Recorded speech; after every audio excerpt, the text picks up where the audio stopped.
Class में कर लिया था। आ जाएं आगे। और नेक्स्ट क्वेश्चन है हमारा ये, और let's go through this. Individuals learn and develop through experience in different work situations and by having extra dash or dash to use their own initiatives। तो किस चीज़ की बात हो रही है कि individuals learn and develop through experience in different work situations, ठीक है, and by having extra context समझना होता है। extra क्या extra? training and education, training और education, responsibilities और opportunities, interaction and chances।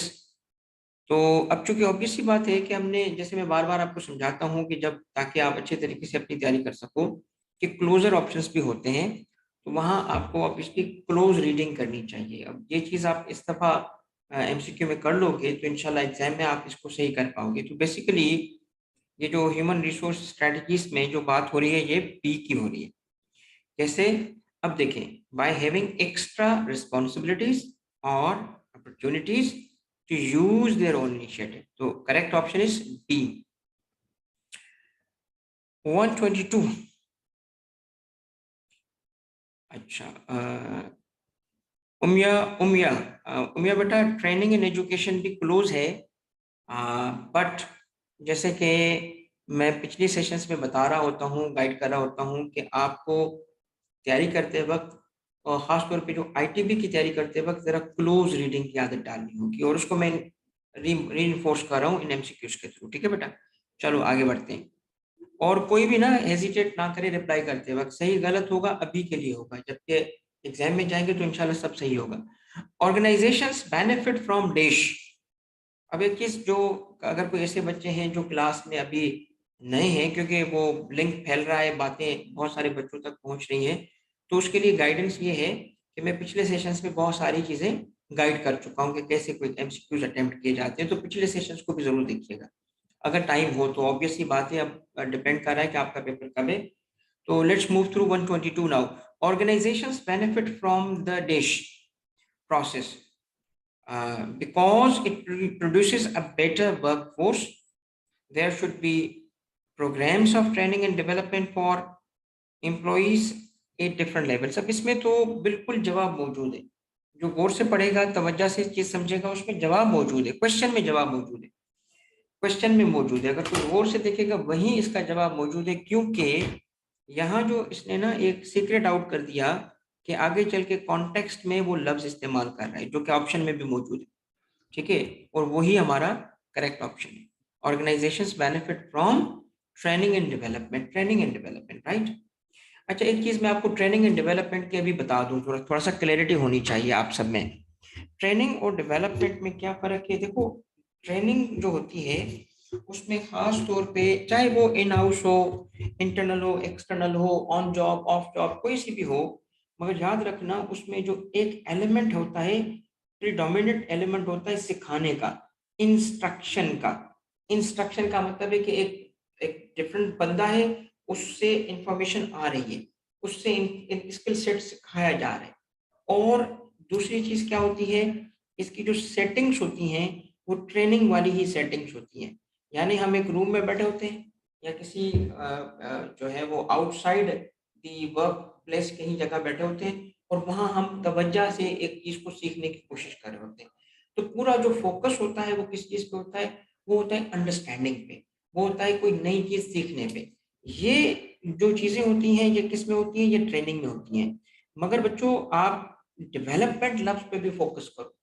Development थोड़ा सा इससे मुख्तलिफ है। डेवलपमेंट क्या है? एक बंदा ऑलरेडी जॉब कर रहा है, काम कर रहा है, ऑलरेडी एक वर्क पे है, जैसे उसने रोज जाता है ऑफिस में और कोई प्रोडक्शन में से वो प्रोडक्शन लाइन में एक एक पुर्जा लगाता है, कलर करता है, सफाई करता है, कोई ना कोई काम करता है, या वो मैनेजर है, सीएफओ है, सीईओ है, तो रोज जाके वो काम कर रहे होते हैं। अब वो जो काम से बंदा सीख रहा होता है ना, काम करके, अपना काम करके आप सीख रहे होते हो। जैसे मैं मिसाल दूं, मैंने एक एक चीज देखी कि जी मुझे पीपीटी यूज करना बड़ा अच्छा आता है, पावर पॉइंट प्रेजेंटेशंस मुझे अच्छी, क्योंकि मैं आईबीए से जब गए तो आईबीए में वन ऑफ द थिंग जो चीज सिखाई गई वो था presentations. Presentation, you have to be presentable. आपको अपनी चीजें जो है ना वो अच्छे तरीके से पेश करना आती हो, तो वो बड़ा फोकस होता है प्रेजेंटेशन पे। तो पीपीटी मुझे बड़ी अच्छी आती है। तो मैंने सोचा कि मैं टेक्स्ट में कंप्यूटेशंस कराता हूँ, कैलकुलेशंस कराता हूँ। फिर उसके लिए हर सॉल्यूशन को लिख के और जवाब को होता है, तो होता क्या, टाइम काफी लग रहा है। मैं को क्यों ना मैं इसको प्रेजेंटेशन पे लाऊं, और प्रेजेंटेशन में कुछ इस तरीके से लाऊं कि सामने चीज अपीयर होती जाए, मैं सिर्फ क्लिक करता जाऊं चीज। अब जैसे कैलकुलेशन है किसी चीज की, एक अमाउंट था, सामने आ जाए, क्लिक किया सामने आ गया, क्लिक किया, लिखना नहीं पड़ा। जो वर्किंग्स थी उसके अंदर मल्टीप्लीकेशन हो गई, वो भी क्लिक करते आती जाए। अब मसला ये था कि पूरी कंप्यूटेशन अगर एक सफे की हो, तो इतनी सारी चीजें पीपीटी पे लाना कितना मुश्किल काम होगा। एक एक चीज लाओ, उसके ऊपर मूवमेंट्स लगाओ। तो ना मैं आपको क्या बता रहा हूँ, मेरी क्या हुई डेवलपमेंट। मैंने जो कि काम आता है काम करता हूँ और काम को एंजॉय करता हूँ, तो मैंने इस पे सोचा। अब मैंने काम करते करते उसका सॉल्यूशन निकाल लिया। सॉल्यूशन मैंने जो निकाला वो ये निकाला कि पूरा सवाल मैंने बनाया, उस सवाल की मैंने पिक्चर ली, उसको पीपीटी पे डाली, फिर हर लाइन के ऊपर ना एक एक पट्टी चढ़ा दी, और उस पट्टी को मूवमेंट दे दी, और पट्टी को एग्जिट दे दिया। अब वही इफेक्ट आ रहा है जो मैं चाह रहा था। और टाइम कितना लगा मुझे, अगर मैं एक एक चीज को करता तो वो मुझे टाइम लगता से कोई हर सवाल का 1 घंटा। अब वही काम में कोई 10 मिनट, बिलीव में 5 से 10 मिनट के अंदर हो रहा होता है वो प्रेजेंटेशन में बनाना। तो इसको क्या कहते हैं, इसको कहते हैं डेवलपमेंट। तो दोनों में फर्क है। ट्रेनिंग एंड डेवलपमेंट क्या है, ट्रेनिंग में किस चीज पे फोकस है, एजुकेशन पे, इंस्ट्रक्शन पे, और ट्रेनिंग की सेटिंग्स होती हैं। यहाँ क्या होता है, एक्चुअल काम हो रहा होता है, तो काम की सेटिंग्स होती है, रियल लाइफ वर्क किया जाता है, उसमें जो हम सीखते हैं उसको क्या कहते हैं, डेवलपमेंट। ठीक है, ये फर्क याद रखिएगा। ये एमसीक्यू आपका इंशाल्लाह किसी न किसी बच्चे के पेपर में आ रहा है, कौन सा, ट्रेनिंग एंड डेवलपमेंट का फर्क क्या होता है। आगे जाए, बात समझ आ गई, काइंडली कंफर्म कीजिएगा। डेवलपमेंट जो मैंने सिखाया आपको समझ आ गया, डेवलपमेंट किसको कहते हैं। इसमें पहले किसी को कंफ्यूजन था, अगर क्लियर है ना बेटा, चलो आगे। 123 123 बेटा, training and development have benefits for, क्योंकि इस्तेमाल इस तरह होता है ना बेटा कि लग रहा होता है एक चीज है, तो एक चीज नहीं है, अलग अलग है। Training and development have benefits for both the dish and the dish, both the supplier and employees, employees and customers, BOD and employees, employer, employees. तो correct option is Sneha. Sneha Sneha जज्बाती हो गई है, 50 दफा उसने डी लिख दिया, बिल्कुल सही है। Correct correct correct correct. 124, which of the following is the benefit of training and development for employer, for employer. ठीक है, तो फोकस किस चीज पे है, फॉर एम्प्लॉयर। एम्प्लॉयर का क्या होगा benefit, training and development creates more talented and skilled workforce, ये तो बेनिफिट है। Providing employees with training and plan development will improve their morale and increase their commitment to the organization, ये भी benefit है। It becomes easier to retain the staff, turnover नहीं होता, staff छोड़ के नहीं जाता, उसको रिटेन करना बड़ा आसान होगा, टैलेंटेड स्टाफ को।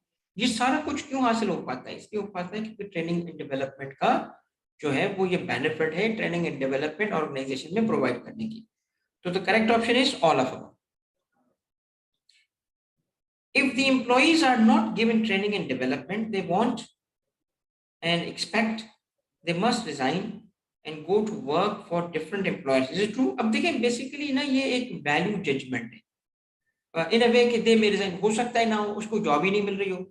बट अगर बाकी जैसे मिसाल लेके भाई एक ट्रेनिंग एंड डेवलप, देखिए समझिएगा ट्रेनिंग एंड डेवलपमेंट में होता क्या है, जो काम किया जाता है उसको एक टाइम के अंदर हमने कंप्लीट करना है, उसकी क्वालिटी इंश्योर करनी है। और अगर वो हम काम नहीं कर पा रहे तो हम पे स्ट्रेस आता है, उस वर्कर पे स्ट्रेस होता है। ठीक है, तो वो स्ट्रेस से, इसलिए स्ट्रेस की वन ऑफ द रीजन है कि वो काम आता ही ना। जब काम ही नहीं आ रहा तो आप ऑब्वियसली उसको अवॉइड करोगे, उससे भागोगे, और फिर टाइम ज्यादा लग। तो इसीलिए ट्रेनिंग एंड डेवलपमेंट क्या करता है, उस काम को आसान कर देता है। जब काम आसान हो जाता है तो उसके लिए वो काम को एंजॉय करते हैं। अब जब काम को एंजॉय करेंगे तो क्यों छोड़ के जाएंगे, उनको पता होता है कि जब नया काम देते हैं ये लोग तो हमें उसकी ट्रेनिंग भी देते हैं। ठीक है, अगर वो ट्रेनिंग देते हैं इसका मतलब हमें खुद से नहीं चीजें सीखनी पड़ती है, वो हमें एक पूरा। तो अगर वो नहीं मिल रहा और काम आ रहा है और वो काम बढ़ रहा है और साथ में जो एसोसिएटेड ट्रेनिंग डेवलपमेंट हो नहीं रही, तो हम लोग क्या करेंगे? जो इस वर्कर को छोड़ के जाएगा ना, यार कहीं और जॉब करो। क्यों? क्योंकि इसमें एक चीज जो नहीं लिखी हुई वो ये लिखी हुई है कि ट्रेनिंग एंड डेवलपमेंट के फायदे क्या होते हैं और ना मिलने की सूरत में स्ट्रेस कितना बढ़ता है। तो उस स्ट्रेस की वजह से जो है वो वर्कर छोड़ सकते हैं। तो this is a true statement. Training and development creates a more talented, skilled workforce, leading to higher productivity, therefore lower cost of outputs, less wastage, better performance by employees in their jobs, therefore higher standards of achievement to all of the above. देखिए मैं एक आपको technique बताऊं अपनी।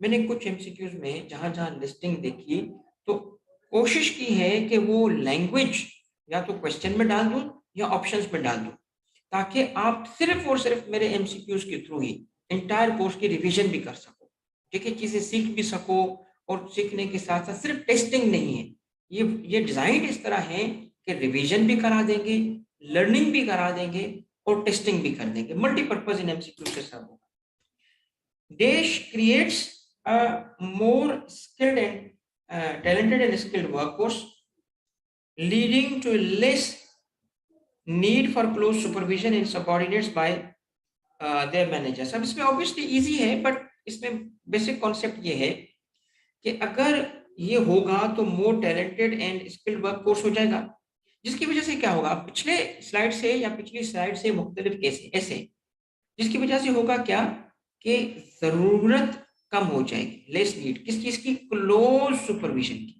किसके supervision की? Subordinates की।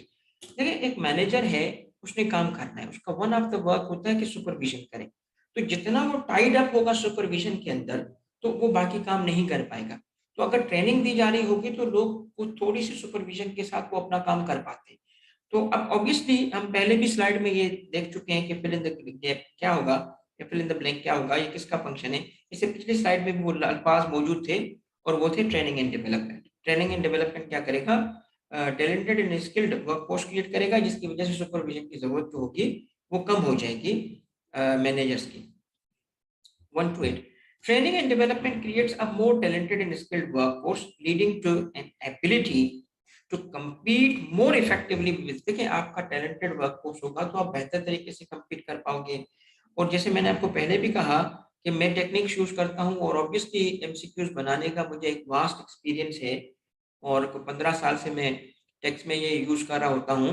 तो आपको मैं यहाँ पे टेक्निक बता रहा हूँ कि मैंने जो टेक्निक यूज की ताकि आप फायदा ले सको उससे।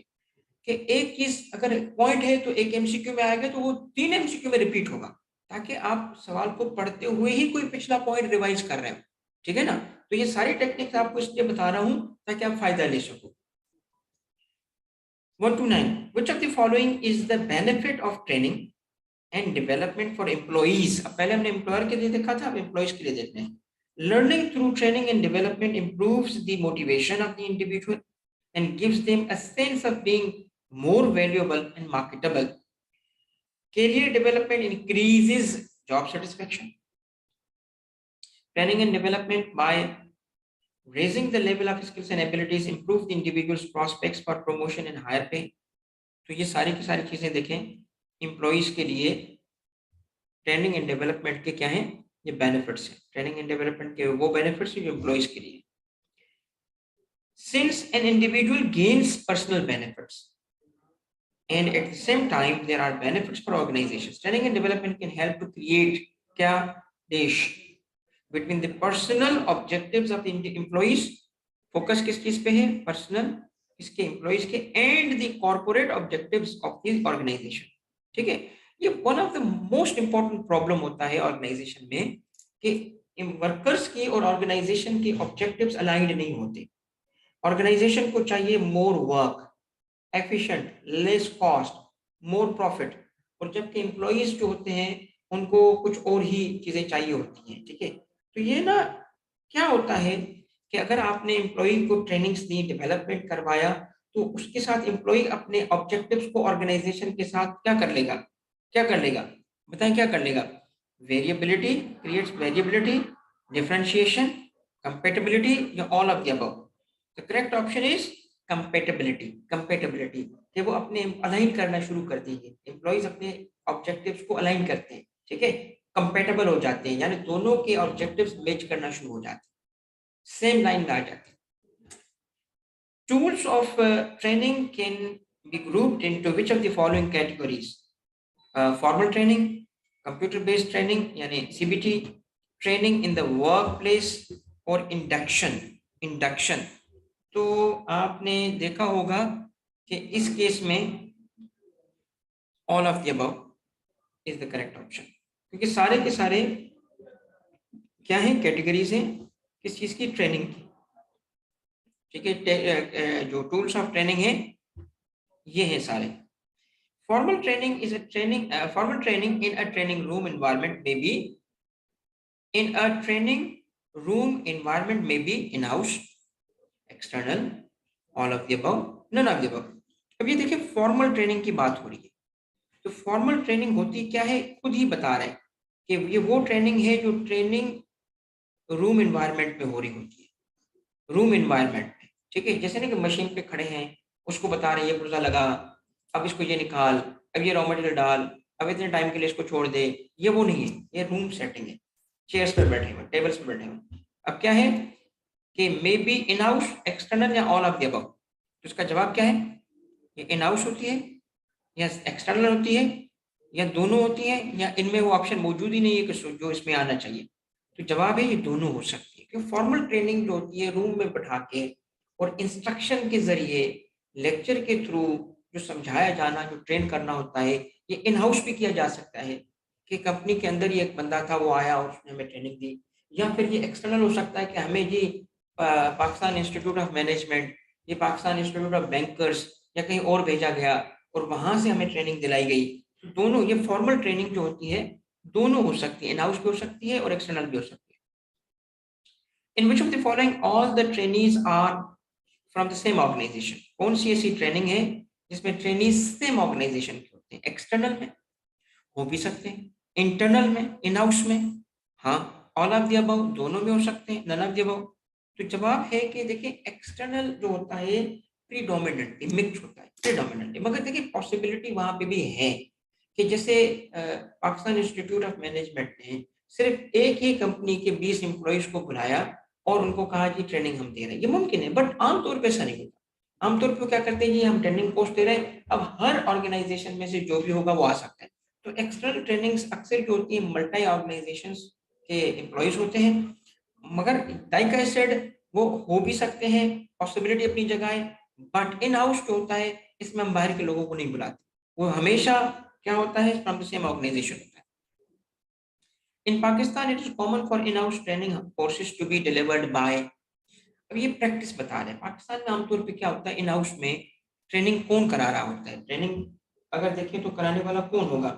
प्रोफेसर्स होंगे, एक्सटर्नल एक्सपर्ट्स होंगे, कोलीग्स होंगे, या कौन होंगे, नन ऑफ द अबव होंगे? ये जरा बताइएगा मुझे, करेक्ट ऑप्शन क्या है इसमें?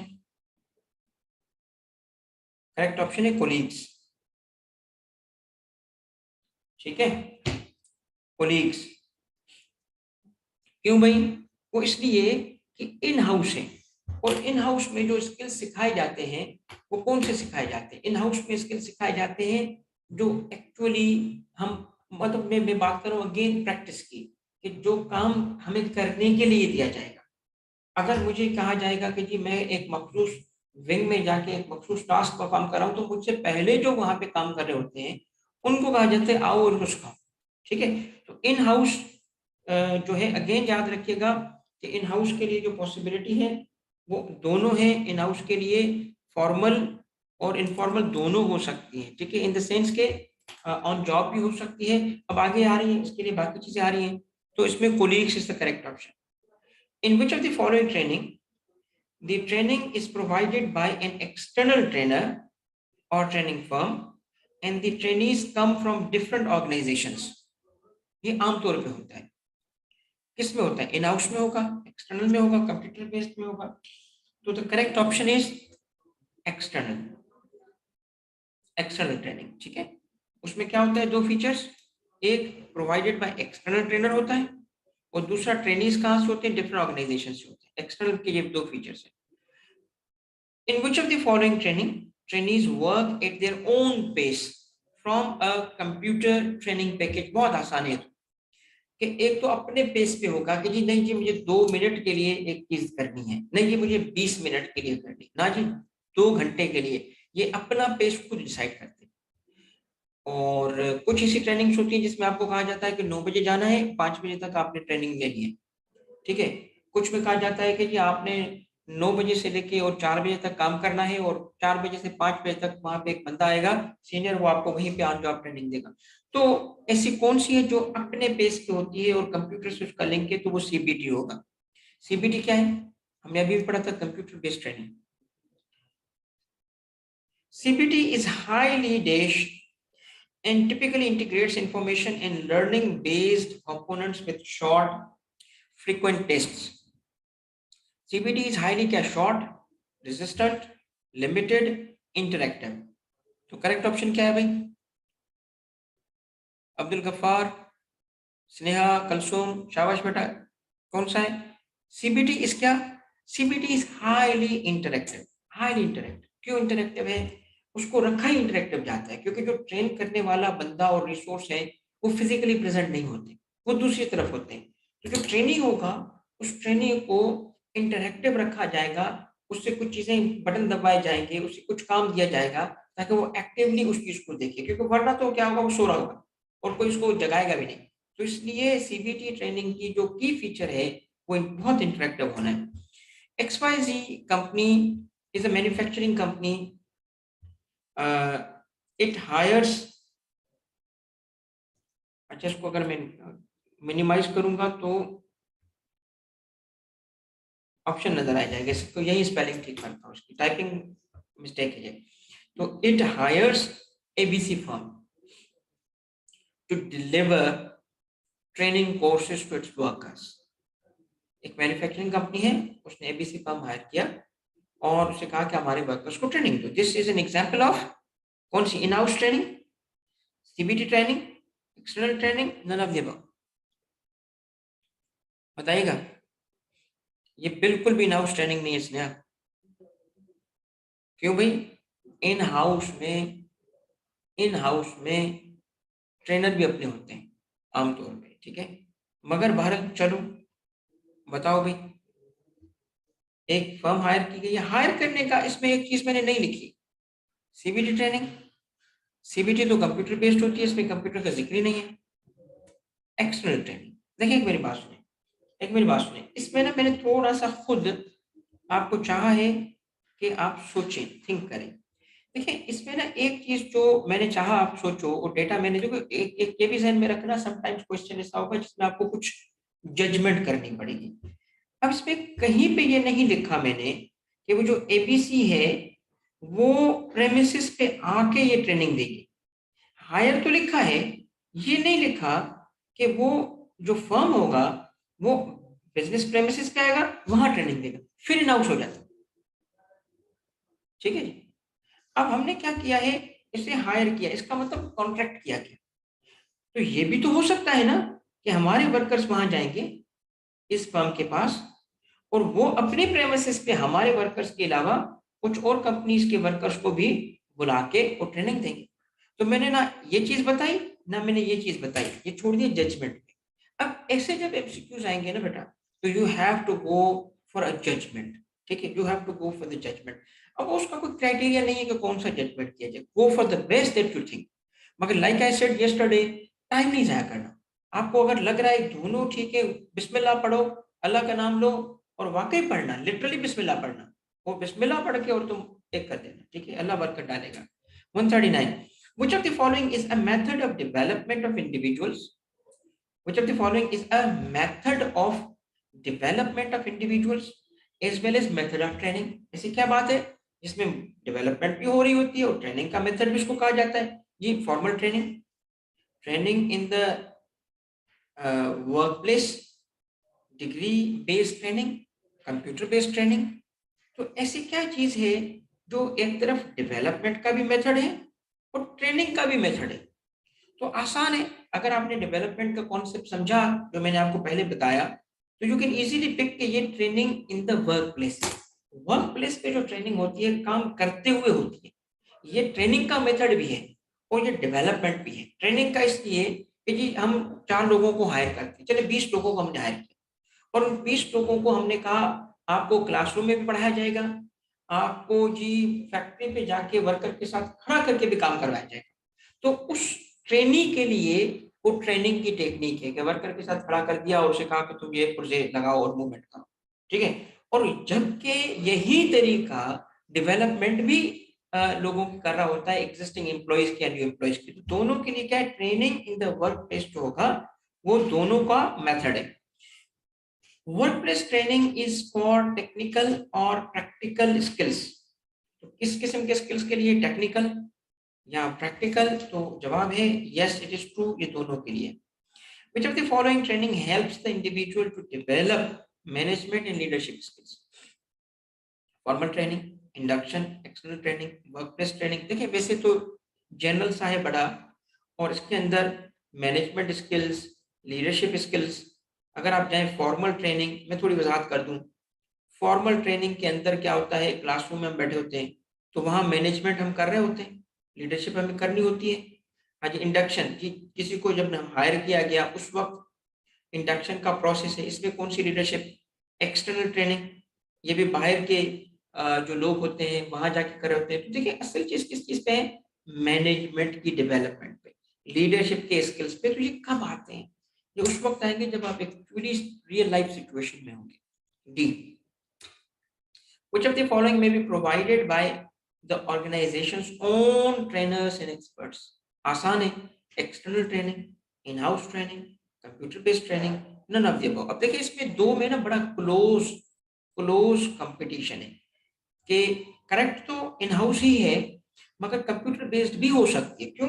क्योंकि जो इन हाउस के ट्रेनर्स हैं, क्योंकि बात किस चीज की हो रही है, ऑन ट्रेनर्स और ओन एक्सपर्ट्स, ये भी तो कर सकते हैं ना, मगर कर सकते हैं करते नहीं है। क्यों? क्योंकि ये उनका काम नहीं है। देखिए इन हाउस में इतने रिसोर्सेज नहीं लगाए जा सकते कि हम कहें जी एक ट्रेनिंग का पूरा एक जो सीबीटी प्रोग्राम हो, बड़ा रेयर होगा। ऑलरेडी जिन्होंने बनाए हुए हैं हम उनके यूज कर रहे होते हैं। तो पॉसिबिलिटी जो सी की अपनी जगह, मगर ये आमतौर पे होता नहीं है, इस वजह से B is correct. In addition to organizations own trainers, in-house trainers may be provided by a dash hired to deliver training.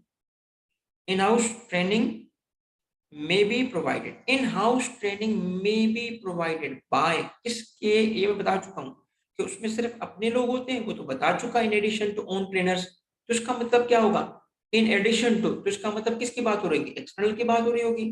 तो करेक्ट ऑप्शन क्या है, एक्सटर्नल ट्रेनिंग और ट्रेनर्स और फर्म। मगर पिछले एमसीक्यू से मुख्तलिफ है, उसमें मैंने आपको ये नहीं बताया कि हमारे लोग वहां जा रहे हैं या वो यहाँ आ रहे हैं, ठीक है ना। देश में भी may end in dash may end in an examination, okay, leading to qualification or certificate। ऐसी कौन सी ट्रेनिंग है जिसके बाद एग्जाम भी होता है और कोई क्वालिफिकेशन या कोई सर्टिफिकेट भी मिल सकता है?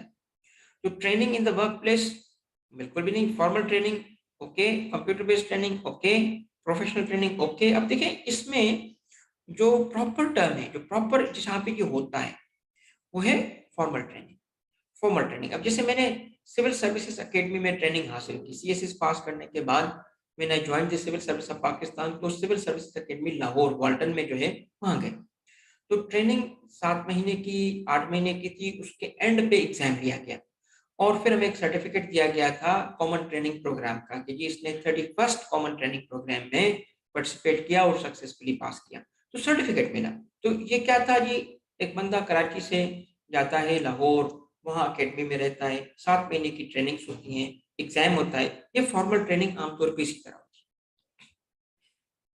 When an employee learns the job in actual working site in the real, अब देखिएगा समझिएगा इसमें क्या मेन पॉइंट्स है। एक तो एक्चुअल वर्किंग साइट, दूसरा real life situation and not simulated. Simulated computer simulation नहीं है या रियल लाइफ सिमुलेशन नहीं है कि चलो भाई यहाँ डेस्क रख दो या चेयर रख दो, चल बेटा करके दिखा, ये नहीं, सिमुलेशन नहीं, it's real life work, real life situation.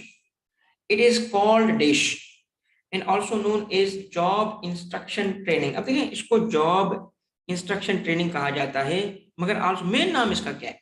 Computer based training, on job training, formal training. इसको क्या कहा जाता है? तो जिसमें रियल वर्क साइट हो, एक्चुअल काम हो रहा हो, तो ये ऑन जॉब ट्रेनिंग कहलाता है, on job. In the on job training या on the job training, the individual is placed on dash and taught the skills necessary to perform the job. Alternate job, regular job, irregular job। तो इसका जवाब क्या है? इसका जवाब क्या है? Regular job. इसका मतलब है कि नौकरी मिल चुकी है, जॉब शुरू हो चुकी है, ठीक है। The individual is placed on regular job. एक तो होता है ना, नहीं अभी आप ट्रेनिंग करके आओगे फिर काम करोगे, नहीं अब तो काम पे उसको डाल दिया, इधर से हमने उसको हायर किया, यू आर हायर्ड, ठीक है। उसको उठाया, चल बेटा जाके ये काम शुरू कर दे, मैं कैसे वही सीख, ठीक है। क्या कहते हैं उसको? On the job. In on the job training, the trainee learns under supervision and guidance of qualified क्या? मैनेजर, वर्कर, डायरेक्टर और ऑल ऑफ द अबव।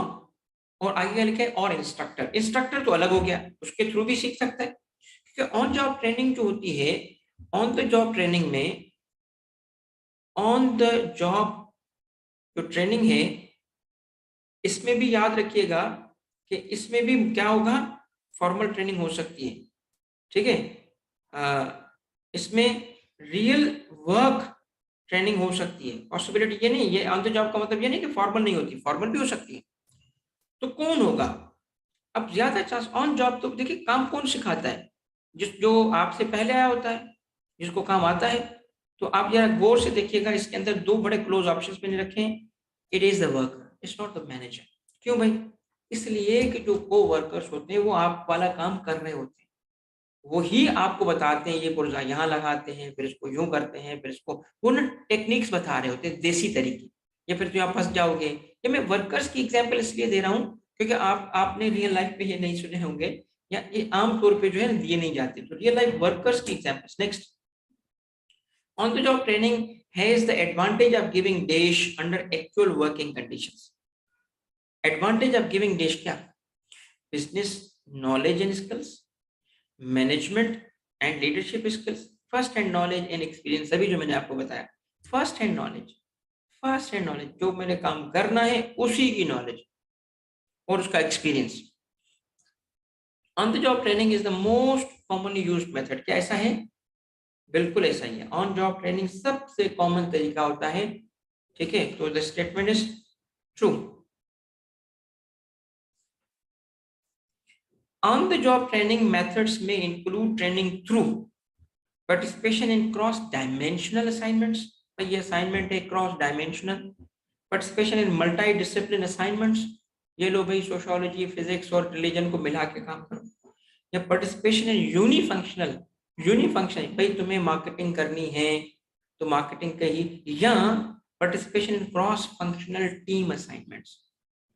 तो इसमें करेक्ट ऑप्शन तो डी है, मगर सी की भी पॉसिबिलिटी अपनी जगह पे होती है, हो सकती है, इसमें मना नहीं है।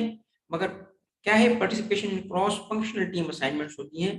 क्रॉस फंक्शनल इसलिए कि आपको जब ट्रेन किया जा रहा है तो आप हो मार्केटिंग से, मगर आपके साथ एक फाइनेंस वाला बंदा भी ट्रेन हो रहा होगा, आपके साथ एक बंदा और होगा जिसका ताल्लुक प्रोडक्शन से होगा, एक प्रोक्योरमेंट वाला होगा, ठीक है। सबको मिला के ट्रेन की, तो क्रॉस फंक्शनल एक टीम होगी, हर एक फंक्शन से कोई ना कोई बंदा हो, मुख्तलिफ फंक्शन से हो, और वो असाइनमेंट दी जाएगी। अच्छा आप क्या करोगे? अच्छा फिर वो, ताकि पूरी टीम जेल टुगेदर, जो रियल लाइफ में काम होता है उसी की ट्रेनिंग दी जा रही होती है। तो correct option is D. On the job training methods include which of the following? Job rotation. अब on the job training methods में क्या है? Job rotation. आपको कहा गया था ये एक आप काम कर रहे हैं एक विंग में, आपको रोटेट करके दूसरे विंग में भेज दिया। कोचिंग, मेंटोरिंग, तो ये क्या सारे के सारे ऑन जॉब में इस्तेमाल होते हैं? जी बिल्कुल होते हैं, इस वजह से D is the correct option. Which of the following is not the type of, is not the type of on the job training? Apprenticeship, work shadowing, job instruction manuals।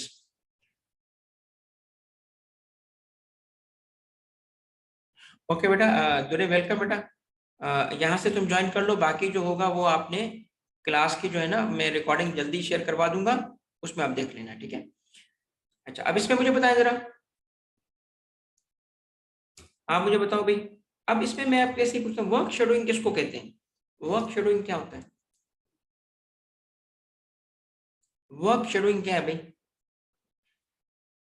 आप में से कौन से बच्चे हैं जिन्होंने गधा गाड़ी देखी हो, और गधा गाड़ी में एक गधा होता है और दूसरा उसके साथ बंधा होता है, तो भाग रहा होता है उसके साथ।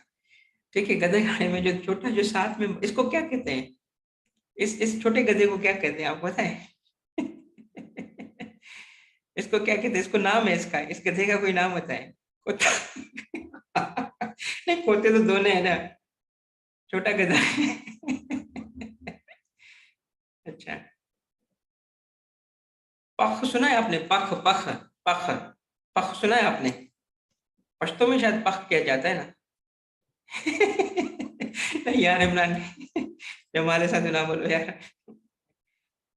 हाँ भाई, पख सुना है आपने? एक वर्ड है पख।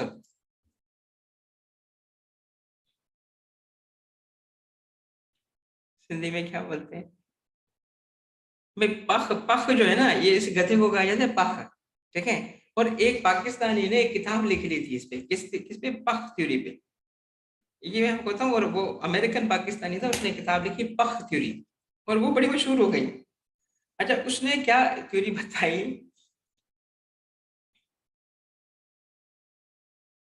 अच्छा, उसने,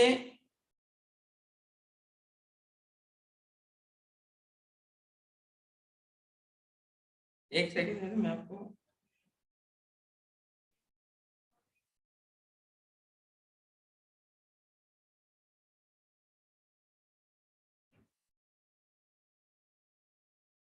मैं आपको उस बुक का नाम बता रहा था। अच्छा चलें, मैं बाद में ग्रुप पे बता दूंगा। तो बेसिकली यहाँ पे जो मेन इसका, ये वर्क शेडोइंग क्या होता है, इसी तरीके से होता है। मेन मकसद जो था वो आपको बताना कि ये बड़ी इंटरेस्टिंग और इंटरनेशनली रिकग्नाइज चीजें हैं। भाई, एक वर्कर था, उसके साथ आपने छोटू लगा दिया। वो छोटू, अब इसका एक और भी आसान है कि जब कभी कभी वो बाल, आप जब हेयर ड्रेसर के पास जाए तो एक बंदा छोटू होता है जिसको वो सिखा रहा होता है। बट बहरहाल ये नॉट लिखा है, जबकि ये सारे के सारे क्या है, ऑन जॉब ट्रेनिंग के लिए हैं। तो उसकी टाइप्स हैं ऑन जॉब ट्रेनिंग की, तो इस वजह से नॉट लिखा है, तो ये none of the above correct.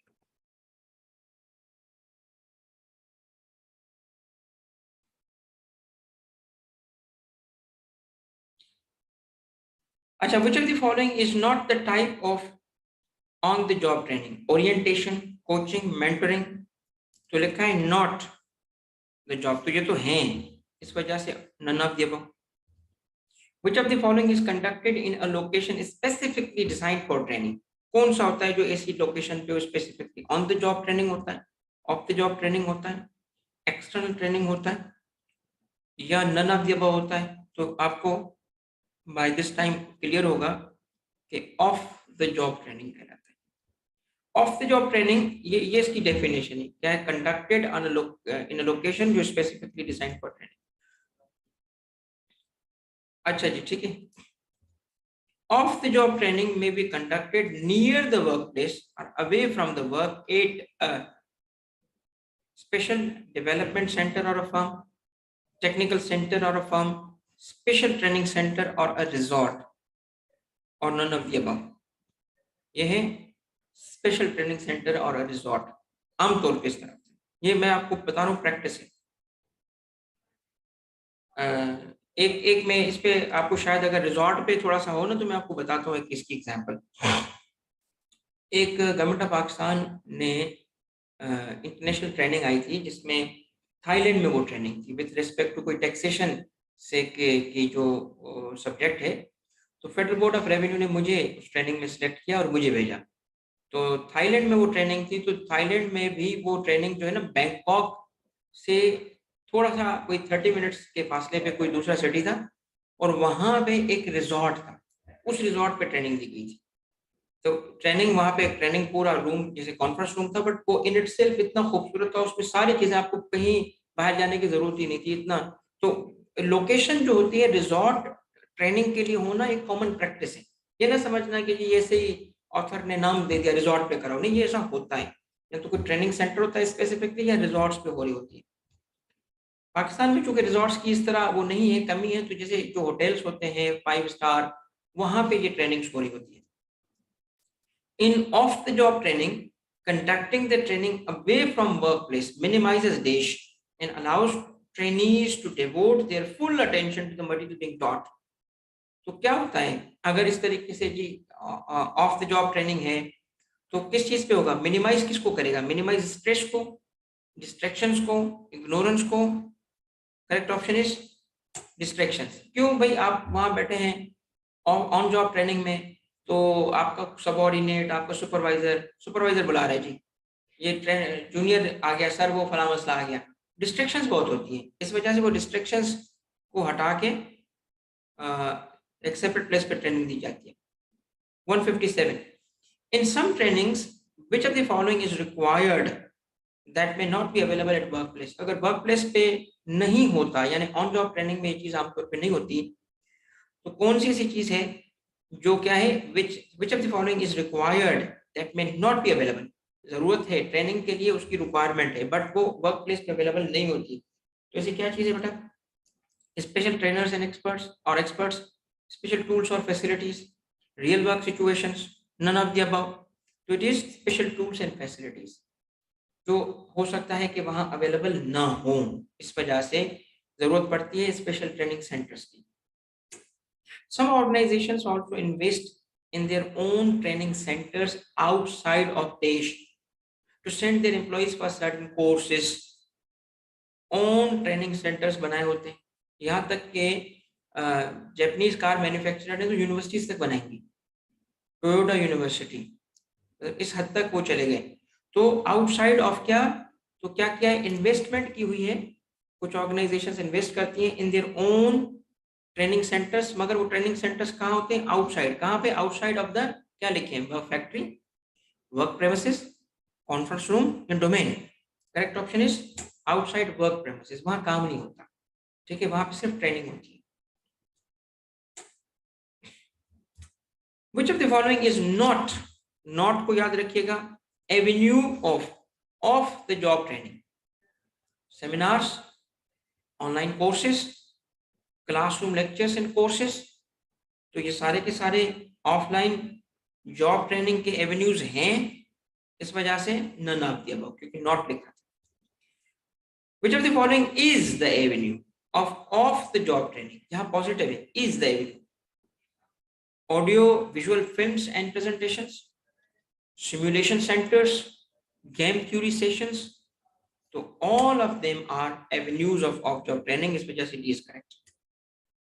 Some avenues of off-job training may include, इनके अलावा कुछ और एवेन्यूज हैं क्या, case study sessions, team building meets and activities, programmed instructions.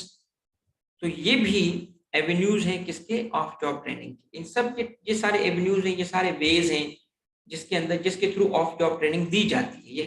ये लिस्ट है उन चीजों की जो कि एवेन्यूज या वेज हैं जिसमें ऑफ जॉब ट्रेनिंग दी जाती है।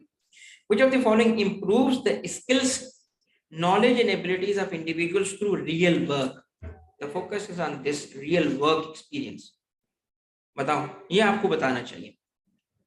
Training, development, growth या all of the above. Which of the following improves skills, knowledge and abilities? कैसे? Through real work experience. ठीक है ना, कितने इंपॉर्टेंट अल्फाज हैं ये सारे। तो this is the precise definition of development. In a way development की ये डेफिनेशन, मगर आगे भी आएगा। Unlike the on the job training, development is not so much concerned with teaching.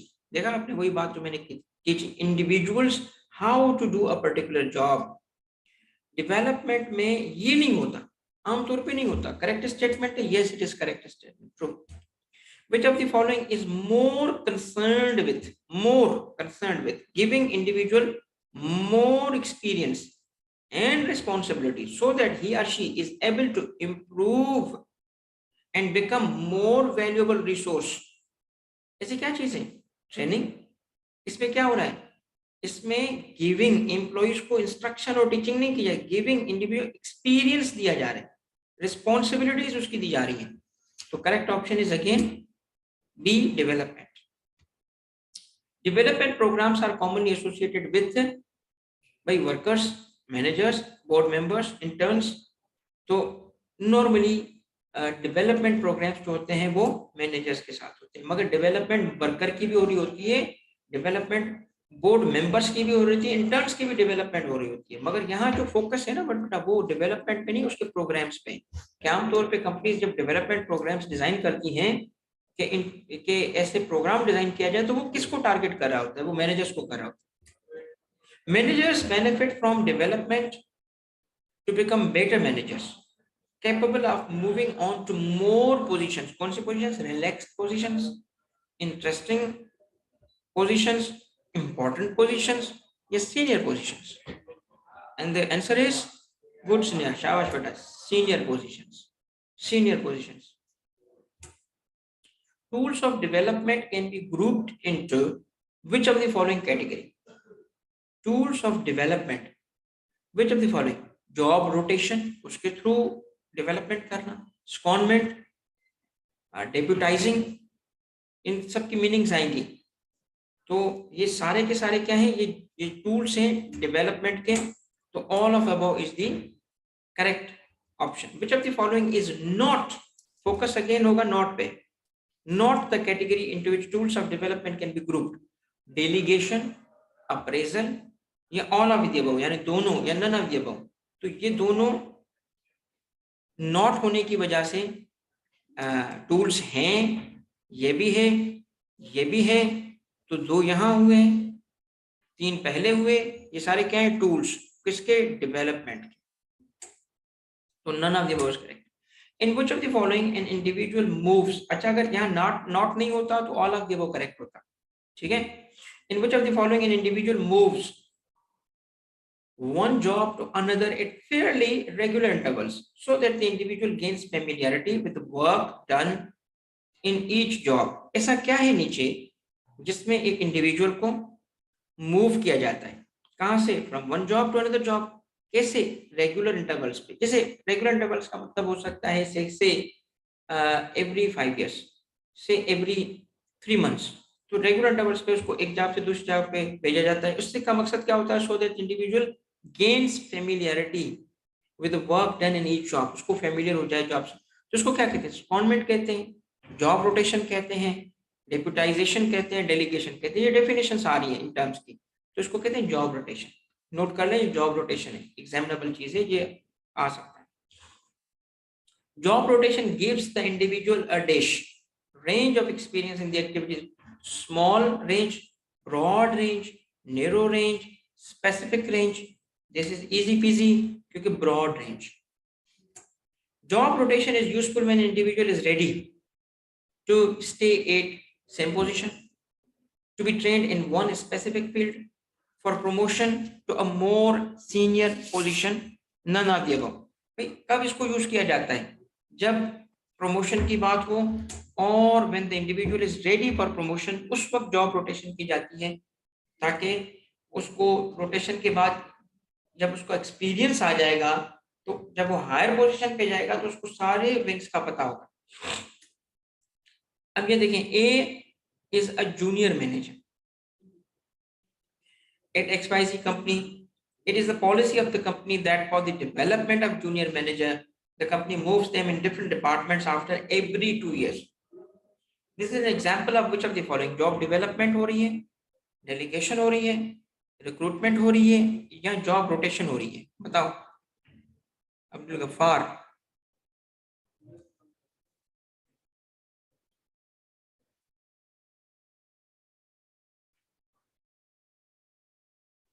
क्या जवाब सही है बेटा? इसमें ये इससे पहले डेफिनेशन थी, अब ये आपके सामने केस है, उसी चीज की केस स्टडी है। ये जॉब रोटेशन है।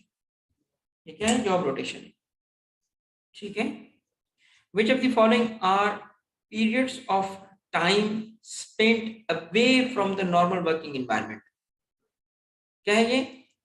It is a, यहां से आए, a period of time spent away from normal, जहां आप जॉब करते हो वहां से किसी और जगह, in another department or as part of a project team। मगर इसमें मेन चीज क्या है? अवे फ्रॉम, जहां आप काम, वहां नहीं, उससे अवे कर दिया जाए आपको। तो ये क्या है? जॉब रोटेशन है, डेप्यूटाइजेशन है, अप्रेजल है, या secondment है? ये secondment है, secondment, ठीक है बेटा। फर्म्स के बच्चे, अब तो खैर ऑनलाइन चीजें बन चुकी हैं काफी हद तक, और कोरोना की वजह से भी था, वरना फर्म के बच्चों को जैसे दुबई भेजा जाता था, मुख्तलिफ कंट्रीज में भेजा जाता था, 2 महीने, 3 महीने, 6 महीने, तो इसको क्या कहते हैं? इसको secondment कहते हैं। बच्चे कुछ फर्म्स को प्रेफर करते हैं कि मुझे फला फर्म चाहिए क्योंकि उसमें ना secondment मिल जाती है। तो इसको क्या, इसमें है क्या ये चीज? बेसिकली ये है away from the normal working, आपको काम दिया जाए। An individual might be seconded to work somewhere else for a period of time। ये अगेन उसी चीज की बात आ गई, ये उसी चीज की बेटा बात हो रही है। ये ट्रू है, yes it is true. A payroll manager seconded to work for a particular time with sales team on the sales project which is designed to implement the sales objectives। This is an example of which of the following। ये भी case जो है secondment का है।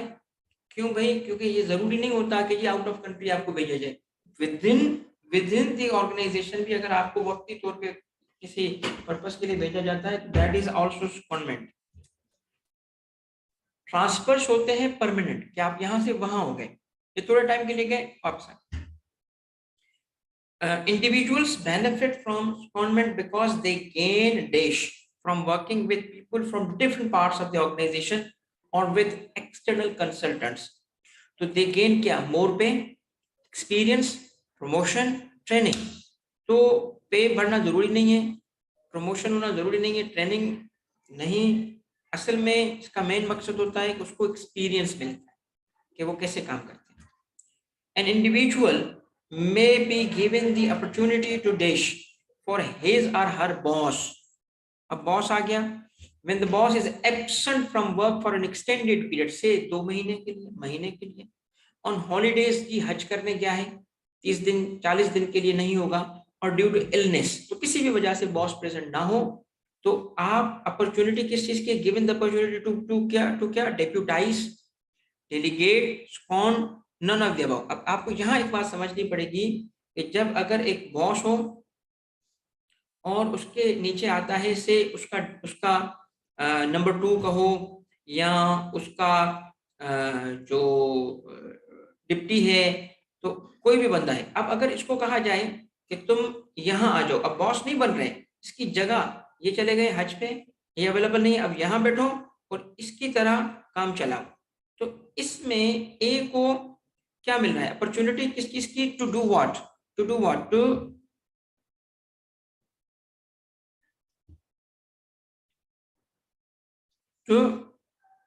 डेप्यूटाइज, to डेप्यूटाइज,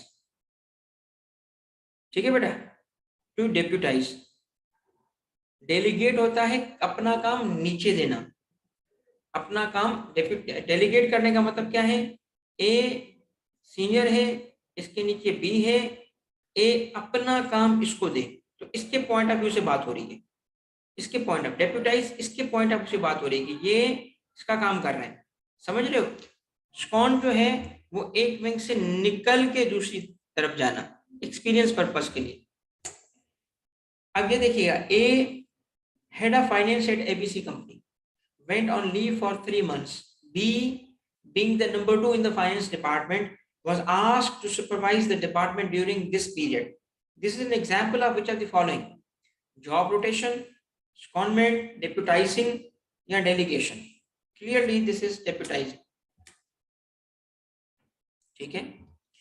In which of the following the individual gains experience by doing the job of the boss for a time period? Again, deputizing।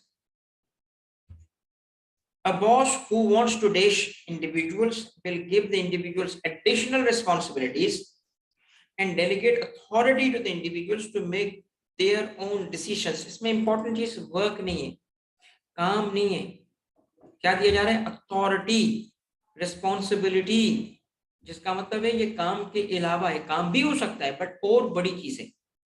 तो a boss who wants to क्या educate the individuals, develop individuals, hire, instruct, तो ये क्या है? ये develop जो करना चाहता है, जो बॉस अपने सबऑर्डिनेट को डेवलप करना चाहता है तो वो उसको जिम्मेदारी दे देता है ज्यादा और उसको काम दे, अथॉरिटी दे देता है। और इस चीज पे ना जो सबऑर्डिनेट्स होते हैं वो बड़े बेवकूफ होते हैं।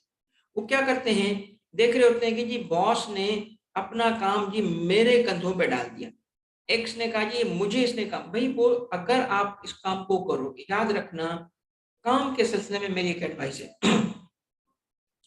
काम के सिलसिले में तरक्की करना चाहते हो ना तो याद रखना अपने बॉस के हाथ काट दो।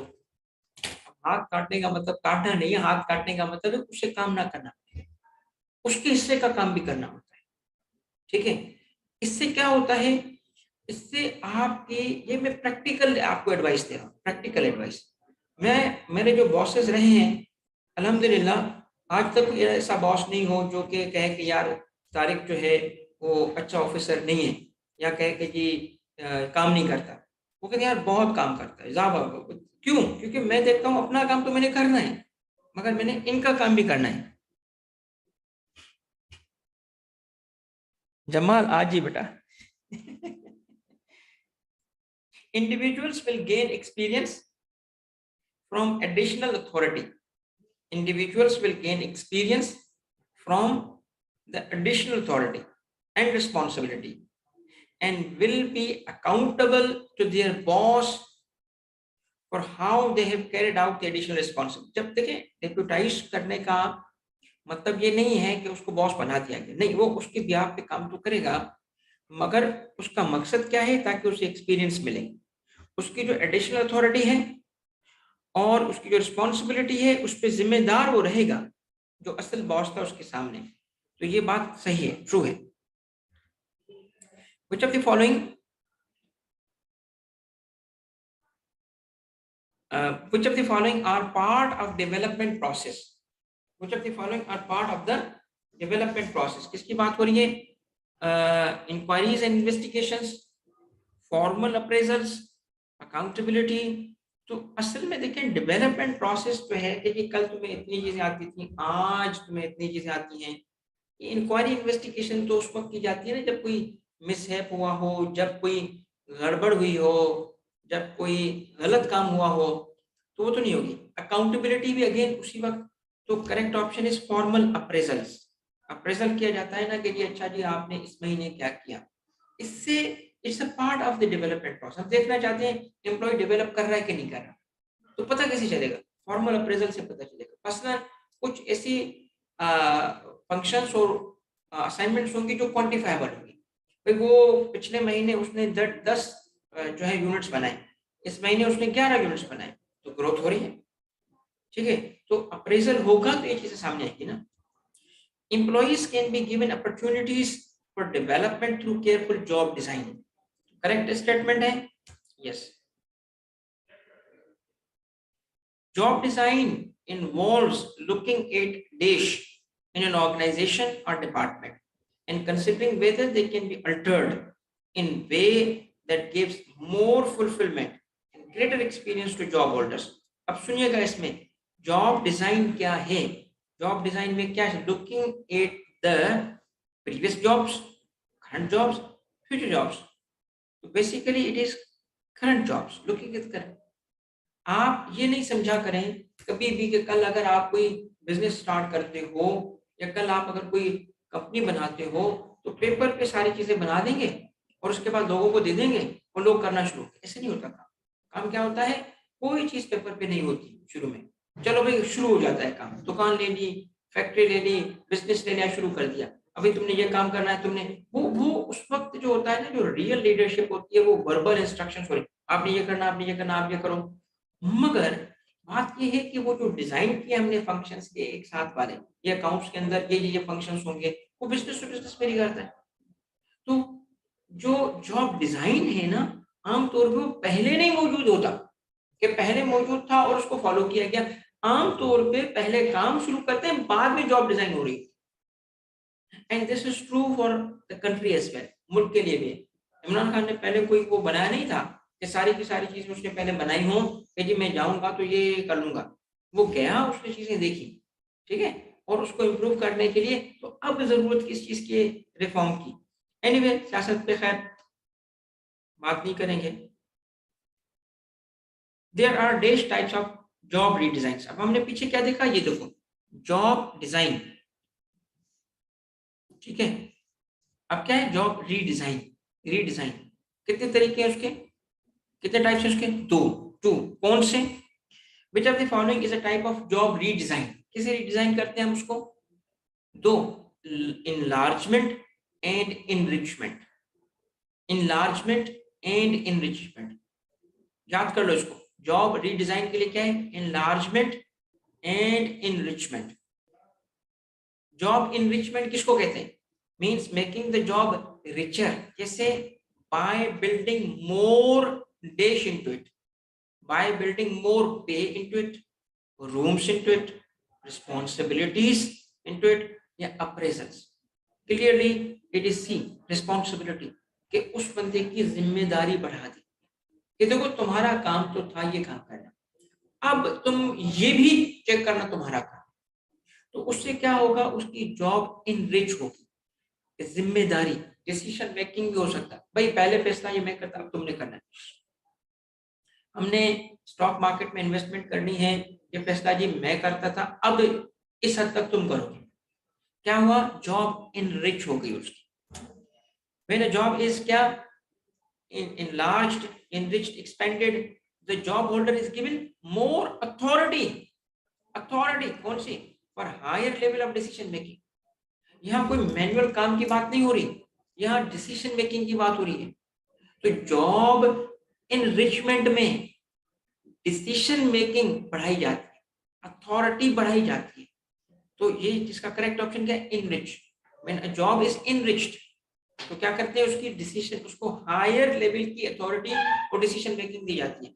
मगर जॉब इनलार्जमेंट में क्या होता है, जॉब इनलार्जमेंट के अंदर जॉब होल्डर को ज्यादा काम दिया जाता है, अथॉरिटी नहीं, उस सेम लेवल के काम। जॉब इनरिचमेंट में जिस लेवल पे आप हो उससे हायर लेवल की जिम्मेदारी, डिसीजन मेकिंग। इनलार्जमेंट में आप पहले दो काम करते थे, अब तीसरा भी आपको दे दिया गया, मगर सेम लेवल का काम होगा। फर्क समझ आ गया। तो job enlargement means giving the job holder more tasks to do but without additional authority. Is it true? Yes, it is. In job enlargement, all additional tasks are at the dash is the existing task दिया। जो काम आप कर रहे हो उसी level का काम दिया जाएगा, different from the different level का काम दिया जाएगा, सेपरेट लेवल होगा, सेम लेवल होगा।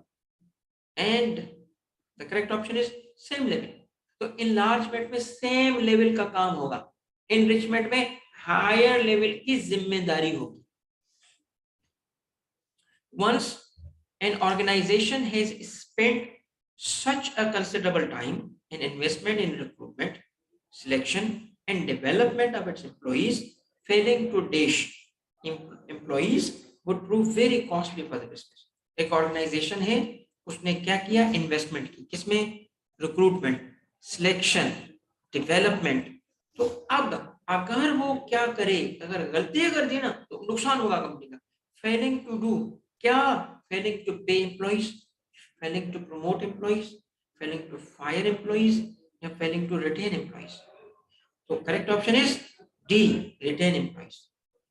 फेलिंग टू रिटेन एम्प्लॉइज, अगर आप उसको रिटेन नहीं कर सकते तो नुकसान होगा। क्यों, एक तो उस पे जो खर्चा किया वो गया, और दूसरा अगले जो नए बंदे पे भी खर्चा करना पड़ेगा। Failing to retain employees in the organization may create organizational issues such as insecure workers।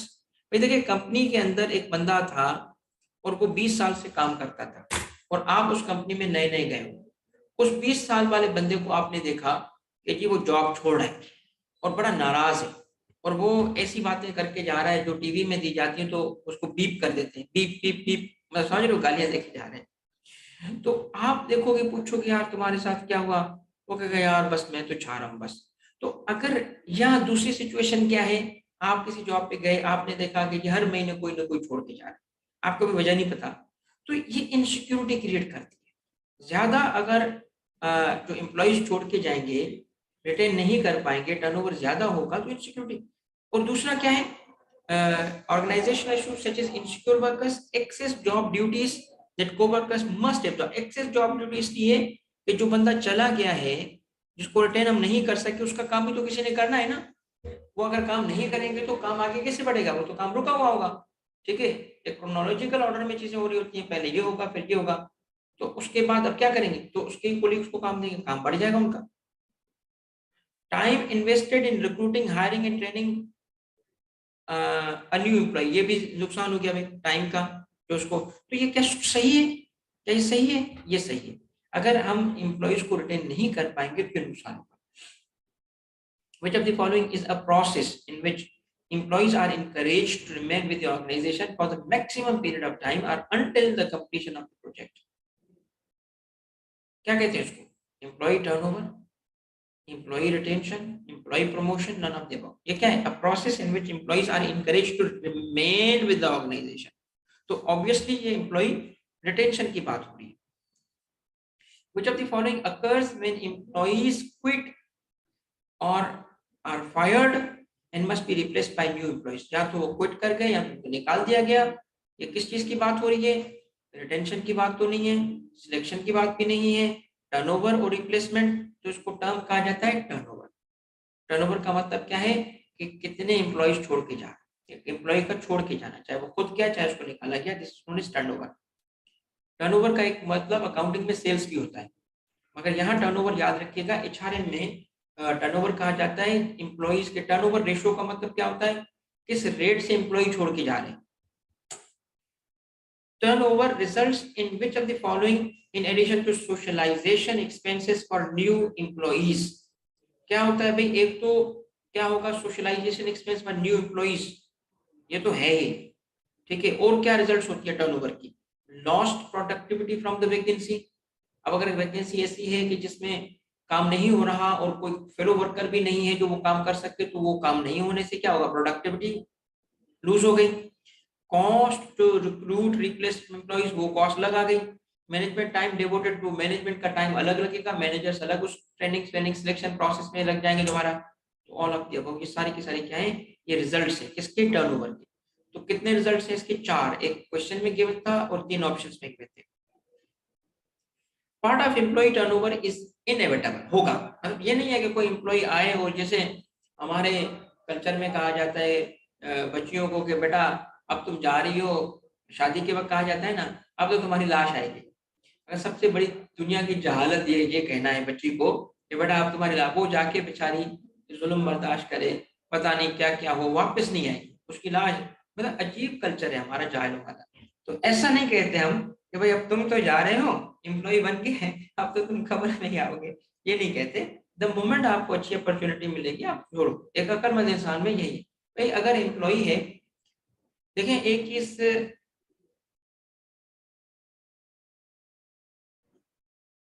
अच्छा अच्छा अच्छा, तो रेट सही है, भी कह रहे हैं कि आजकल की लड़कियां जैसे बहुत, बिल्कुल होना भी चाहिए।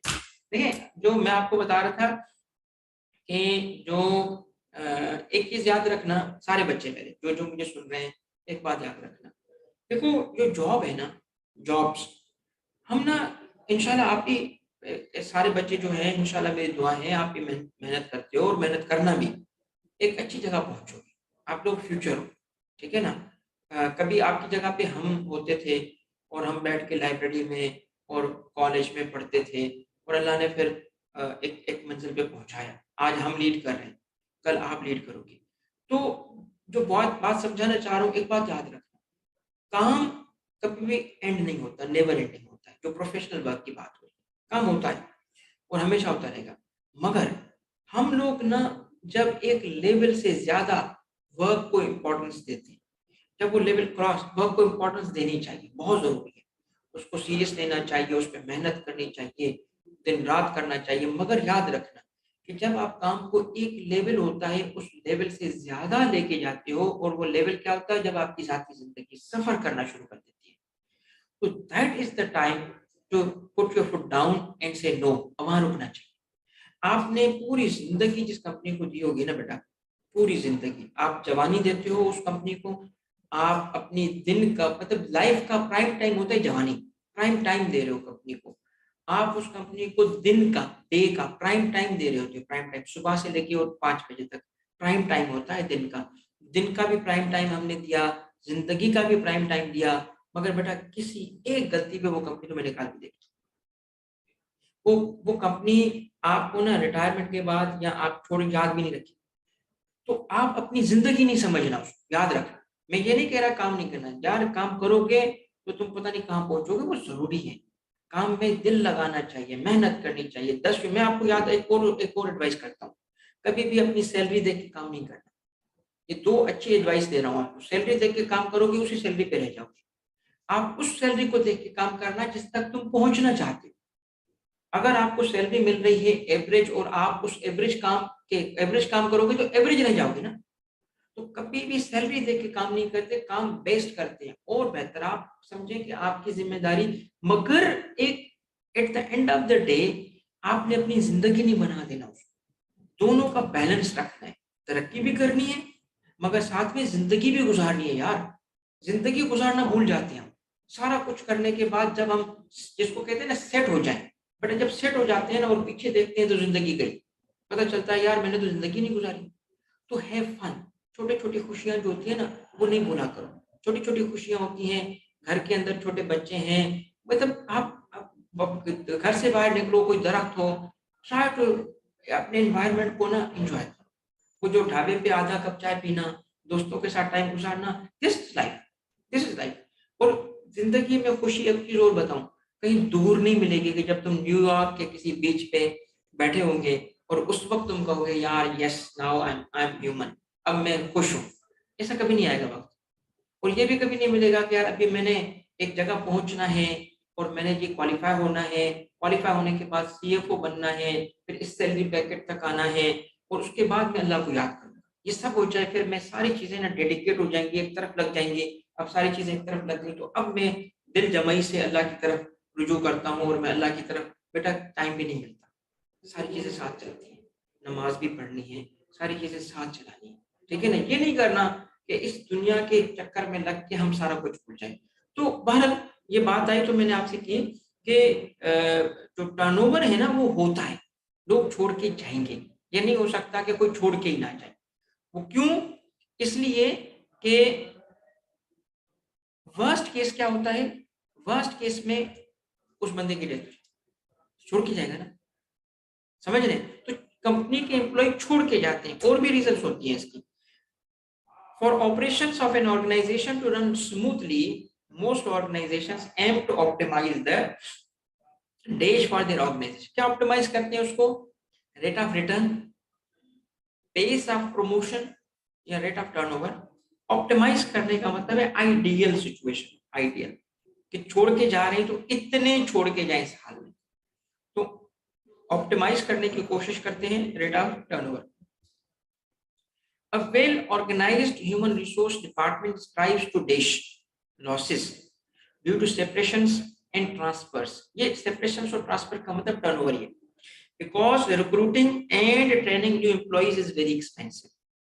तो क्या होगा, डिपार्टमेंट्स, ह्यूमन रिसोर्स डिपार्टमेंट जिसका भी होगा, जिस ऑर्गेनाइजेशन में होगा, तो क्या स्ट्राइव करेगा? स्ट्राइव टू क्या? Compensate losses, maximize losses, minimize losses, या नन ऑफ अबव। तो वो ट्राई करेगा, स्नेहा नहीं, वो क्या करेगा? वो मिनिमाइज करेगा, कोशिश करेगा कि ये लॉसेस कम से कम हो, कम से कम। कंपनसेट तो उस बंदे को किया जाएगा ना, यहाँ बात हो रही उस ऑर्गेनाइजेशन के अपने लिए, वो उस बंदे को किया जा सकता है। मगर देखें, हमेशा सेपरेशंस और ट्रांसफर्स में कंपनसेट भी नहीं किया जाता। मसलन एक बंदा खुद जॉब छोड़ के जा रहा है, उसको कैसे कंपनसेट करें, क्यों कंपनसेट करें, समझ रहे हैं। तो यहाँ जो कंपनसेशन है ये गलत है, क्योंकि वो लफ्ज उठाएंगे जो ज्यादा सूटेबल होगा, फिट करेगा सिचुएशंस को। तो कौन फिट कर रहा है? मिनिमाइज करना ना उसको। High turnover rate in a company may signal problems with which of the following? ज्यादा लोग छोड़ के जा रहे हैं, कहाँ मसला है, किधर मसला है कंपनी में? The selection and training process में मसला है कि हमने लोग ही गलत सिलेक्ट किए थे, कंपनसेशन में कि हम उनको कम पेमेंट दे रहे हैं, वर्किंग एनवायरनमेंट, भाई हालात कंपनी के, वो एनवायरनमेंट में बहुत सारी चीजें आती हैं। मसलन जी जहां हम बैठते हैं वहां एसी भी नहीं लगा हुआ, शदीद गर्मी हो और एसियां, ठीक है, भाई लोग अच्छे नहीं हैं, बदतमीजी करते हैं, बॉसेस गालियां निकालते हैं, तो इन्वायरमेंट ठीक नहीं है। तो इन रीजंस की वजह से सारे क्या होता है, जो एम्प्लॉयज है वो छोड़ के जाते हैं, टर्नओवर हाई होता है। Which are the following is the strategy the companies में ट्राई टू रिड्यूस टर्नओवर, वो कैसे उसको कम कर सकती है, क्या स्ट्रेटजी फॉलो करें?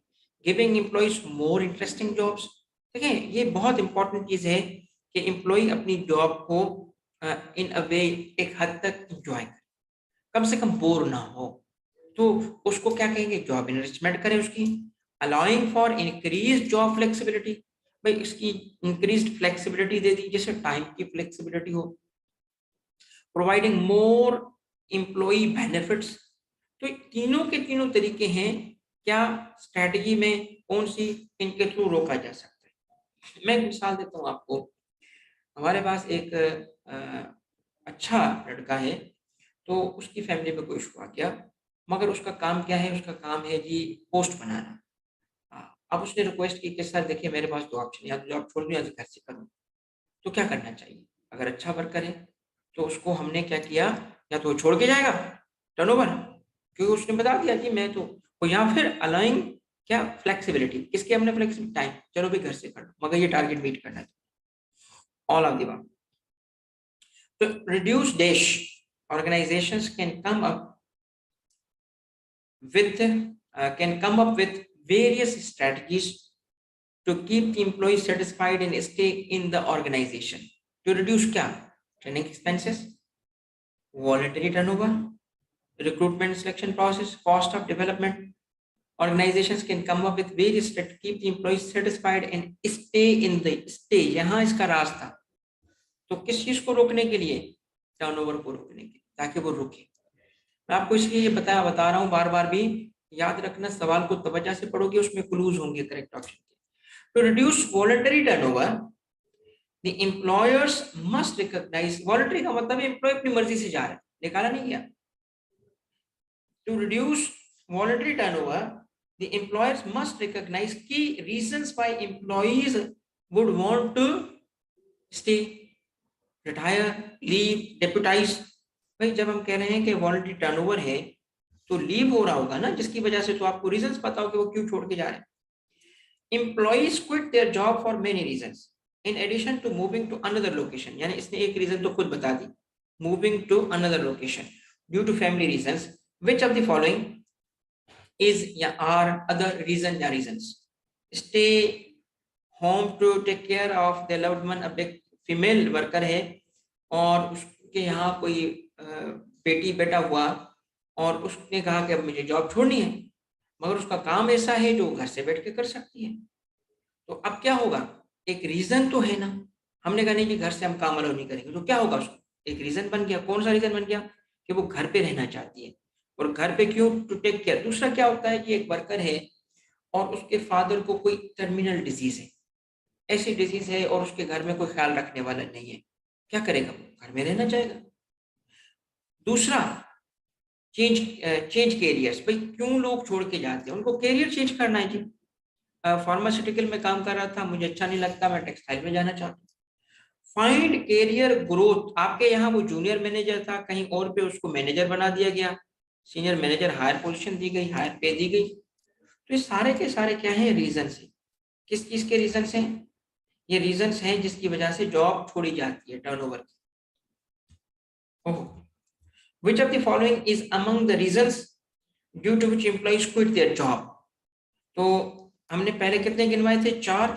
अब देखें, go back for higher education, देखें ये पाकिस्तान में थोड़ा सा कम है, ये वेस्टर्न वर्ल्ड में है कि लोग क्या करते हैं कि ये स्कूल फिनिश किया और जॉब मिल गई, क्योंकि वो डेवलप्ड इकोनॉमीज हैं तो इतना वो कमा लेते हैं कि they can have good life. वो स्कूल की बेसिस पे, जिसको हम कहते हैं जो ओ लेवल कर लिया, मैट्रिक कर लिया, उसमें जॉब मिल गई। फिर देन दे रियलाइज यार देखो इस काम में तो मेरी ग्रोथ नहीं है, मैं क्या करूँ, I must have a college degree. तो वो वहां से फिर जॉब स्टॉप करके और कॉलेज में दाखिला ले लेते हैं और हायर एजुकेशन हासिल करते हैं। ये जो कि बुक में बहुत सारी चीजें अमेरिकन बुक्स और वेबसाइट से ली गई हैं, तो वहाँ की एग्जाम्पल्स भी हैं। तो ये हो गया हमारा, कितने थे, 4 पहले थे, ये हो गया 5वां रीजन। और उसके बाद से हायर सैलरीज, भाई ये भी है ऑब्वियसली, हाई सैलरी बेहतर मिल रही है, तो इसकी वजह से all of the above is correct. तो 6 रीजंस हमने गिनवाए।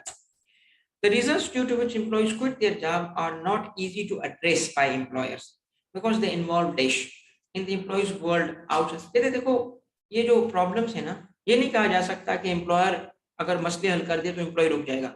The reasons due to which employees quit their job are difficult, are not easy, difficult to address। तो एड्रेस वो हल नहीं कर सकता, कौन, एम्प्लॉयर नहीं कर सकता। क्यों भाई? क्योंकि देखो जो मसाइल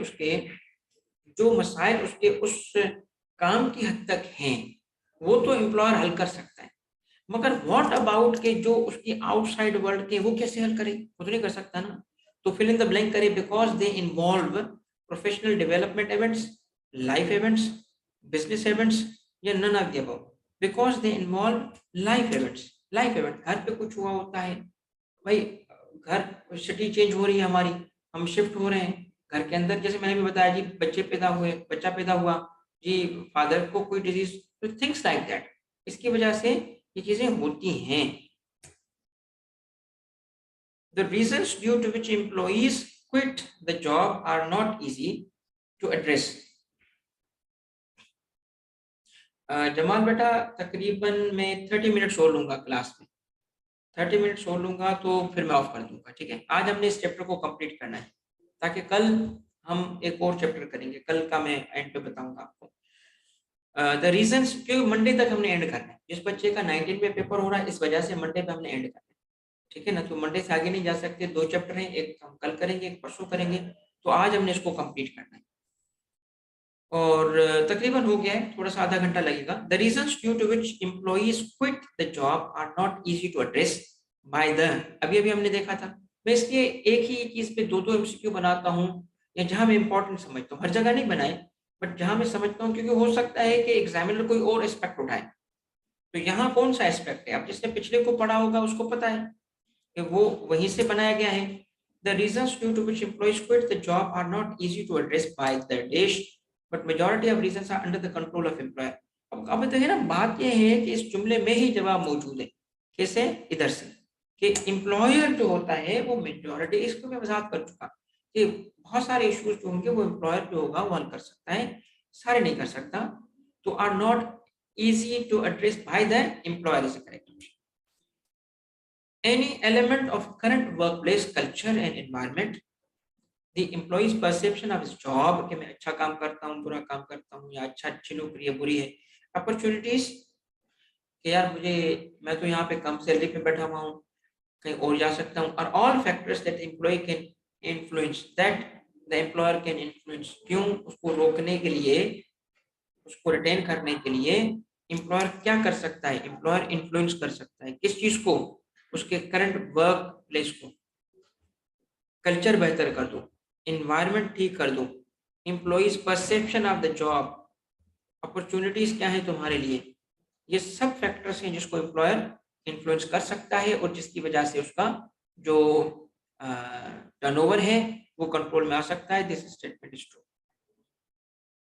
Which of the following is the reason that can affect an employee's decision to leave? Relationship with the supervisor and co-workers, unchallenging work tasks, financial reasons, या all of the above? All of the above. Which of the following is not the reason that can affect employees' decision? This is not the reason. Family and personal reasons, termination of a fixed contract, financial instability, तो सारे के सारे reasons हैं not लिखा है तो इस वजह से none of the above. The employee decision to leave the organization can be influenced by promotion of the co-worker, भाई आपने इसको प्रमोट कर दिया इसलिए मैं नौकरी छोड़ रहा हूँ। Lack of flexibility of working hours, supervisors financial issues, मेरा सुपरवाइजर है हमेशा रोता रहता है, मेरी सैलरी कम है, मैं क्या करूँ।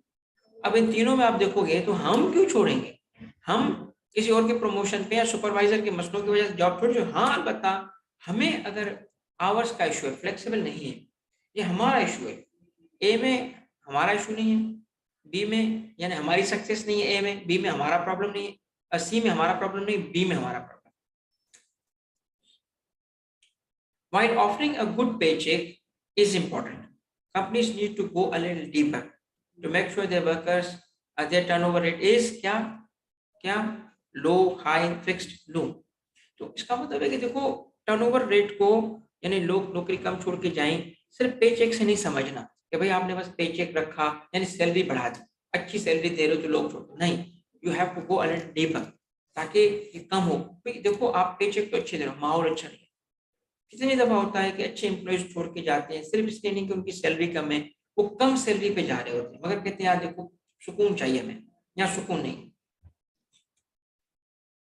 Which of the following ensures that the employees establish a long-term association with the company beyond the paycheck? Progressive marketing, progressive finance या progressive HR functions? किस कौन होगा जो इंश्योर करेगा कि पेचेक के अलावा भी कुछ चीजें हैं जिन पे तवज्जो दी जाए जिसकी वजह से एम्प्लॉय लॉन्ग टर्म पे रहेगा? तो ये obviously progressive HR functions. Which of the following strategy which of the following strategy in HR function can employ rotate its employees? कौन से होगा? वेल डिफाइंड करियर पाथ दे दो कि देखो आज आप क्या हो, जूनियर मैनेजर, मैनेजर बनोगे, सीनियर मैनेजर बनोगे, डायरेक्टर बनोगे, पार्टनर बनोगे। तो ये पाथ करियर लाइन ये क्लियर होना चाहिए, वेल डिफाइंड होना चाहिए। कंपनसेशन, सैलरी की इंक्रीज हो, वर्कर वर्क रिलेशनशिप्स, तो ये सारे के सारे क्या हैं? ये सारे के सारे स्ट्रेटजीज हैं जो यूज की जा सकती हैं एम्प्लॉइज को, वैल्यूएबल एम्प्लॉइज को अटेंड करने की। Employees with a fresh heart, the ones with experience, want to understand how the leadership of a can facilitate their growth. भाई देखो मैं कहीं काम करता हूँ तो मुझे ग्रोथ कैसे मिलेगी, दैट्स इम्पोर्टेंट फॉर मी। तो हायर मैनेजमेंट जो होगी उसको ये बात समझनी चाहिए कि एम्प्लॉइज के लिए ग्रोथ की प्रोस्पेक्ट्स क्रिएट होने चाहिए। This is a true statement. Employees want to see dash examples of how their counterparts have grown in the firm so that they can be sure that the leadership can facilitate their। देखिए मेरे साथ same grade में एक बंदा काम करता है, same scale का, शाबाश, गुड बेटा, गुड गुड गुड गुड। तो क्या देखना चाहिए, मैं क्या देखूंगा कि मुझे लगेगा हाँ एम्प्लॉइज वांट टू सी क्या many examples, good examples, tangible examples. Tangible examples क्यों? कि ये बातें नहीं करते। एक बंदा आता है कि मैनेजर है या सीनियर है या ओनर है या सेट है या सीईओ है, सिर्फ बातें करके जाता है, यार देखो मैं तुम लोगों के लिए ये कर दूंगा, देखो ये कर दूंगा, करता क्या है? कुछ भी नहीं। एक भी बंदे को प्रमोट नहीं किया। हम 5 साल से काम करें, एक बंदा प्रमोट, ये क्या करेगा? तो बात नहीं होती, सिर्फ मोटिवेट कर रहा है किसी अल्फाज से, अल्फाज से कोई नहीं होता। टेंजिबल एविडेंस की तरह। For growth young workforce is keen on having early experiences of doing different things rather than being sandboxed into one job। भाई एक बंदे को एक जॉब दे दी गई और वो ही उससे करवाते रहे अगले 10 साल तक, ये ठीक है? या उसको वैरायटी ऑफ काम दे? तो जो यंग वर्कफोर्स है वो वैरायटी चाहता है ताकि उनका इंटरेस्ट बरकरार रहे, और आजकल का यंग जो होगा वो तो ज्यादा चाहता है क्योंकि वो बोर हो जाता है। It is important for companies to chart out well-defined career paths that factor in a dash that encourages their employees to stick to the organization। तो factor in क्या? Uniformity of work, homogeneity of the work, या variety of the work? It is a variety of the work। well-defined career path हो मगर work उसमें change हो। ये नहीं है कि मैं जब जूनियर मैनेजर था और जब मैं पार्टनर बन चुका हूँ मैं सेम ही काम कर रहा हूँ। वैरायटी का मतलब ये नहीं कि डिफरेंट विंग में हो, सेम विंग में हो मगर काम की नोयत अलग हो, चेंज होती जाए। Which of the following constitutes the largest part of the employee retention process? Work relationship, compensation, organizational environment, या transparent and fair view? Which of the following constitutes largest part? largest कौन सा होगा? largest obviously it's the money, compensation। सबसे बड़ा important part होता है money, compensation. The employees always have high expectations regarding, बाकी चीजें अपनी जगह पे, मगर एक चीज के बारे में एक्सपेक्टेशन हाई होती है कि मुझे जी इतना मिलना चाहिए, और वो किस चीज के बारे में होता है? कंपनसेशन पैकेज के बारे में। क्यों भाई? वो ऑब्वियसली बात है यार, नीड्स, वांट्स तो छोड़ ही दो, नीड्स, तो इसलिए वो रखेंगे expectations. Compensation packages do not vary from industry to industry. गौर से जवाब देना, क्योंकि ये फॉल्स है। मैंने ट्रू इसलिए रखे हैं ताकि आपकी रिवीजन भी करवाऊं, मगर इसका मतलब ये नहीं कि हर कोई ट्रू होगा। क्यों? कंपनसेशन पैकेजेस डू नॉट नहीं, डू वेरी। तो ये वाली जो बात थी ना, इस वजह से ये फॉल्स है कि इंडस्ट्री टू इंडस्ट्री वेरी करता है। An attractive compensation package plays a critical role in, किस चीज में? Dash the employees, hiring the employees, training the employees, developing या रिटेनिंग। अभी अभी हमने पढ़ा था कि कंपनसेशन पैकेज का डायरेक्ट इम्पैक्ट किस चीज पे होता है? रिटेनिंग पे होता है। बाकी चीजें भी अपनी जगह पे, बट इसका जो मेन मकसद है वो retaining. Triple two, which of the following is the biggest component of compensation package? Biggest क्या होता है उसमें? Bonus, non economic benefits, salary and monthly wages, या ग्रेचुटी? सबसे, आप देखें बिगेस्ट कंपोनेंट उसकी सैलरी और मंथली वेजेस। मंथ में उसको क्या मिलता है? तो कंपनसेशन पैकेज का सबसे इंपॉर्टेंट चीज वही होती है। फिर बाकी होती है ये बोनस मिलेगा कि नहीं मिलेगा, रिटायरमेंट पे क्या मिलेगा, ये बात की। तो मेन कंपोनेंट तो हम जो होता है पर मंथ टेक होम को देखते हैं। कंपनसेशन पैकेज में टेक होम इंपॉर्टेंट है। विच of the following is the which of the following is the most common factor of comparison among employees? Employees अक्सर जो स्टडीज की गई तो किस चीज पे कंपेयर करते हैं आपस में खुद को? Economic benefits, health insurance, bonus, यानी कि मुझे ये मिला तुम्हें मिला, तो किस चीज को कंपेयर किया जा रहा होता है? वो सैलरी को कंपेयर किया जा रहा होता है। इसीलिए सीक्रेट रखने की कोशिश की जाती है कि भाई एक वर्कर को दूसरे वर्कर की सैलरी का नाम पता चले।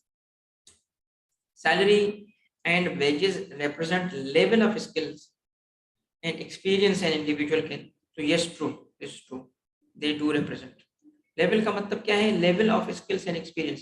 देखें, अगर आपकी सैलरी 10,000 से 20,000 की है, ठीक है, और आप यहाँ पे ग्रेड 1 पे हो, फिर आप 2 पे जाओगे, फिर 3 पे जाओगे, 4 पे जाओगे, और साथ में आपकी सैलरी बढ़ती जा रही है, तो इन अदर वर्ड्स क्या इंडिकेशन है? कि आप इंडिकेशन इस चीज की है कि आपकी स्किल सेट भी बढ़े, आपका एक्सपीरियंस और स्किल जो है ना उसको, इसका लेवल को एक्सपीरियंस, यानी ये लेवल ऑफ एक्सपीरियंस और स्किल को ये रिप्रेजेंट कर रहा है। Time to time increase in the salaries and wages of the employees should be done, and this increase should be based on the employees, क्या किस चीज पे हो? सिर्फ कि यार कितना टाइम दिया उसने, यानी उसकी एज क्या है, इस वक्त कितने सालों से काम कर रहा है हमारे लिए, या जी वो हमारी कबीले का है, ठीक है जी, या कोई और रीजन? नो, ये देखो कि फाइनेंशियल स्टेटस है, एजुकेशन बैकग्राउंड है, परफॉर्मेंस, असल चीज है कि परफॉर्म क्या कर रहे हैं, कंट्रीब्यूट। इसलिए परफॉर्मेंस बेस्ड होना चाहिए, क्योंकि गधे घोड़े को बराबर नहीं रखना चाहिए। सबकी सैलरी बढ़ा दो, जो काम करता था उसकी भी बढ़ाई, जो नहीं करता था उसकी भी बढ़ाई, तो मुझे बताओ गधा घोड़ा बराबर हो गया? तो घोड़ा जो होगा क्यों काम करेगा? वो कहेगा उसको तो डबल फायदा, ना काम किया फिर भी सेम पैसे, मैंने काम किया फिर भी सेम पैसे, तो मैं भी नहीं करता। Which of the following is usually given the employees at the end of the year? आमतौर पे at the end of the year bonus मिल रहा होता है। Which of the following includes paid holidays, leave travel concessions? Leave travel concessions का मतलब होता है कि आपको साल में एक दफा छुट्टी दी गई, 10 दिन की, 15 दिन की, और आप जा रहे हैं दुबई, तो फिर आपको एम्प्लॉयर क्या करे कि आपके फेयर का कुछ हिस्सा दे दे कि चलो तुम जा रहे हो तो 50% तुम्हारा ट्रिप में फाइनेंस कर देता हूँ। इस किस्म के एम्प्लॉयर्स हैं, और बहुत अच्छे एम्प्लॉयर्स हैं और बड़ा अच्छा करते हैं, क्योंकि पूरे साल में जो बंदा काम करता रहा, अगर वो छुट्टी नहीं करेगा, एनवायरनमेंट चेंज नहीं होगा, तो अगला साल उसको बहुत नॉन प्रोडक्टिव होगा। वो जब बाहर जाता है अपनी फैमिली के साथ घूम फिर के वापस आता है, तो आपके लिए जो अगले साल के लिए वो काम करेगा ना, वो एक अलग ही लेवल का होता है। तो इस वजह से इस किस्म के बेनिफिट्स को कहा जाता है इकोनॉमिक बेनिफिट्स। तो विच of the following includes both paid holidays और इकोनॉमिक बेनिफिट्स की बात हुई। विच of the following includes stock options और स्टॉक ग्रांट्स? अब एम्प्लॉई अगर किसी कंपनी में काम करता है और उस कंपनी ने अपने ही शेयर्स, अब कंपनी ने से, हमारे पास कंपनी है ए लिमिटेड और एम्प्लॉई है हमारे पास बी, कंपनी ने शेयर्स इशू किए, अपने अपने ही शेयर्स इसको दे दें, तो अब इसके दो रोल हो गए। एक, ये तो एम्प्लॉई है ही, मगर एम्प्लॉय होने के अलावा अब ये शेयर होल्डर भी बन गया, और ये जो शेयर्स दिए गए इसको कंपनी की तरफ से, ये बड़े नॉमिनल अमाउंट पे दिए गए। क्यों? ताकि ये शेयर होल्डर बन जाए, ताकि ये अब अपने लिए मेहनत करेगा, ताकि कंपनी की प्रॉफिटेबिलिटी बढ़े, ताकि कंपनी के जो प्रॉफिटेबिलिटी बढ़ने से जो शेयर्स की वैल्यू बढ़ेगी, तो जब शेयर्स की वैल्यू बढ़ेगी तो खुद अमीर होगा, इसके पास के जो शेयर्स हैं। इस किस्म के बेनिफिट्स भी दिए जाते हैं ताकि एम्प्लॉइज में ओनरशिप क्रिएट की जा सके। तो इसको क्या कहेंगे? Which of the following includes stock options? इसको कहते हैं stock options, stock option scheme या एम्प्लॉय शेयर स्कीम। जब आप टेक्स्ट में आएंगे तो इसमें से थोड़ा सा एक टॉपिक है वो मैं पढ़ाऊंगा आपको। Which of the following includes stock options और स्टॉक ग्रांट्स? किसमें शामिल है ये? किस चीज को, इसको क्या कहते हैं? इसको कहते हैं लॉन्ग टर्म इंसेंटिव। ये कैटेगरी है लॉन्ग टर्म इंसेंटिव्स की, ये टर्म है, ठीक है ना। ये जैसे इकोनॉमिक बेनिफिट टर्म था, वैसे ही ये भी एक टर्म है, long term incentives. Next, long term incentives help retain employees in the organizations. कौन सी स्टेज पे? End, mid, startup. भाई हम क्यों चाहेंगे कि लॉन्ग टर्म लोग, भाई हम खुद स्टार्टअप है, हम चाहते हैं ये लोग रुके ताकि ऑर्गेनाइजेशन को अगले लेवल पे ले जाए, ठीक है। तो स्टार्टअप की स्टेज पे which of the following saves employees money as well as gives them a peace of mind that they have something to do, something to take care of them? कौन सी ऐसी चीज है जो अगर उनको मिल जाए तो उनको पीस ऑफ माइंड मिलता है, उनको लगता है कि we are being looked after? तो देखें बाकी चीजें तो अपनी जगह, but mainly health insurance. Health, is it true that the health insurance shows the employee that the organization cares about the employees and the families? Yes.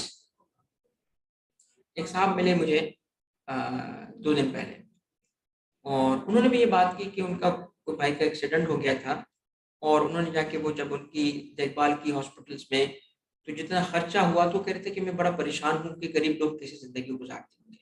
और फिर उसने कहा यार मैं वैल्यू करता हूँ हेल्थ को, कि जहाँ पे जिस एम्प्लॉयर की तरफ से हेल्थ बेनिफिट्स मिले बड़े इंपॉर्टेंट है।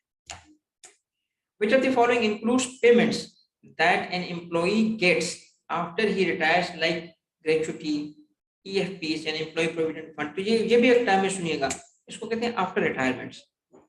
ये टर्म है आफ्टर रिटायरमेंट्स, जो रिटायरमेंट के बाद आपको बेनिफिट्स मिलते हैं उसको आफ्टर रिटायरमेंट कहा जाता है। Which of the following may include employee assistance programs like psychological counseling, legal assistance, discounts on company products, use of the, ये क्या कहलाते हैं? ये कहलाते हैं मिसलेनियस कंपनसेशन। ये भी एक टर्म है, miscellaneous compensation. Work relationships that affect employee retention includes which of? Work relationship में ऐसी क्या चीज है जिसकी वजह से एम्प्लॉय छोड़ के जाते हैं, जो रिटेंशन की बात हो रही है? Supervisor, supervisory management support, co-worker relations, या बोथ? सुपरवाइजर जो है अगर बॉस बदतमीज है, ये बॉस जो है वो उसको खुद काम नहीं आता, या आपका जो वर्कर्स है वो आपको मिसट्रीट करते हैं, तो ये रीजंस बनते हैं both of them. A supervisor और manager builds positive relationships and aids retention by which of the following? क्या करेगा वो manager supervisor? being fair and non discriminatory, allowing work flexibility and work family balance, 5 बजे 6 बजे जाने देना या 9 बजे तक रखना, giving feedback that recognises employees efforts and भाई शाबाश गुड जॉब, आपने बहुत अच्छा काम किया, हाँ थोड़ी सी गलतियां हुई बट ओके ओवरऑल गुड। तो इस किस्म की सारी चीजें करेंगे तो एम्प्लॉय रुकेंगे ना, कहाँ जाएंगे? A supervisor or manager builds dash by supporting career planning and development. Builds क्या? Informal working environment, unnecessary relationships in rigid environment, positive relationships in aids. This is positive relationships. Many individuals build close relationships with co-workers. Such work-related friendships do not appear on employee records, but these relationships can be an important signal that the workplace is informal, pessimistic, positive, underdeveloped. This is a positive sign क्योंकि ये positive, healthy है. Workplace is not just where the people work, but also with whom they work. Colleagues कौन है और लोग वहाँ कौन से का, that affects employee retention. भाई कैसे employee retention को करता है? देखें अगर आप कहीं काम करते हैं, आप वो A, आप वहाँ रहे तो आपके 2 दोस्त बन गए B और C। अब आप जाना चाहते हो मगर आपके साथ ये दोस्त नहीं जाएंगे, तो आप ये सोच के भी जाना छोड़ दोगे कि यार यहाँ ये लोग तो हैं, यहाँ ये तो हैं, चलो और मसले हैं मगर मेरे दोस्त हैं, तो दिस इज ट्रू, ऐसा पॉसिबल है। हमेशा नहीं, बट एक पॉसिबिलिटी इसकी है, ये असर रखता है।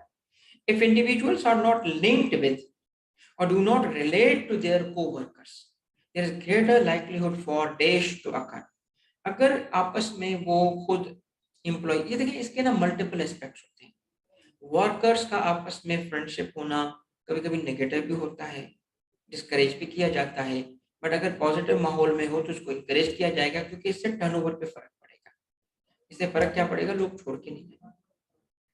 Many individuals have seen a decline in job security during the past decade. भी past decades में जो डिक्लाइन हुआ है जॉब सिक्योरिटी का, विच मीन्स के जॉब से निकाला जाता है, जॉब सिक्योरिटी नहीं है। All these have affected employees, employee loyalty and retention. All क्या, अब इसका क्या हुआ है, ऐसा हुआ क्या है पास्ट डिकेड में पाकिस्तान के अंदर या दुनिया के अंदर? तो हुआ ये है कि लोगों से नौकरी ऊपर क्या कहते हैं, जॉब इनसिक्योरिटी। किस वजह से जॉब इनसिक्योरिटी थी, जॉब जाने से। तो आप देखें downsizing and layoffs, mergers and acquisitions, organisation restructurings. तो करेक्ट इज डाउन साइज, जो ऑल ऑफ द अबव, क्योंकि जो डाउन साइजिंग और ले ऑफ्स हैं उसके अंदर लोगों को निकाला जाता है। मर्जर एंड एक्विजिशंस में इसका पॉसिबिलिटी होती है निकाले जाना, ऑर्गेनाइजेशनल रिस्ट्रक्चर्स में पॉसिबिलिटी होती है उसकी निकाला जाना। ये तो है ही निकालना, मगर इन दोनों में भी पॉसिबिलिटी होती है। तो विच मीन्स के इन सब में क्योंकि लोग निकाले जाते हैं, तो जिसके लिए जॉब इनसिक्योरिटी, जिसकी वजह से जो लोग होते हैं उनकी लॉयल्टी पे फर्क पड़ा है, उसके और रिटेंशन पे फर्क पड़ा है। As co-workers experience dash, the anxiety levels of the remaining employees has, एक co-worker के साथ क्या हो जिसकी वजह से हमारा एंग्जाइटी लेवल बढ़ जाए।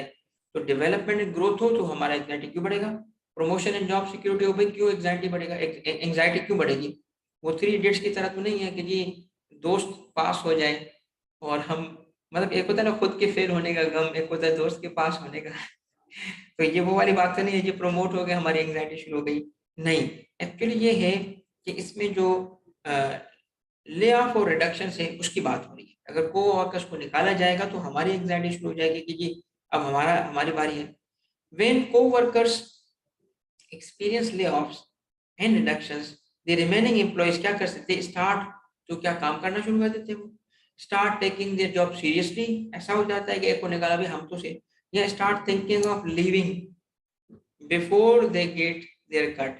तो ये ऐसी चीज है कि ये ऑर्गेनाइजेशंस को ले ऑफ करते वक्त बहुत एहतियात करनी पड़ती है कि एक को आपने निकाला उसका रिपल इफेक्ट सब पे हो जाता है। आपके वो वर्कर चले जा सकते हैं जो आप कभी भी नहीं निकालना चाहते। जो नालायक लोग होते हैं वो कभी भी नहीं जाते, लायक लोग छोड़ के जाते होते हैं। तो ये क्या करते हैं, अगर एक को निकाला ना तो वो बजाय के फर्स्ट एंड सेकंड रिएक्शन देने के थर्ड रिएक्शन मिल जाता है। Organisations in which job continuity and security are dash tend to have dash retention rates। तो जिन ऑर्गेनाइजेशन में क्या हो, सिक्योरिटी आर क्या हो, लो हो तो हायर होगा, हाई हो तो हायर होगा, हायर हो तो लो होगा, नन ऑफ द अबव।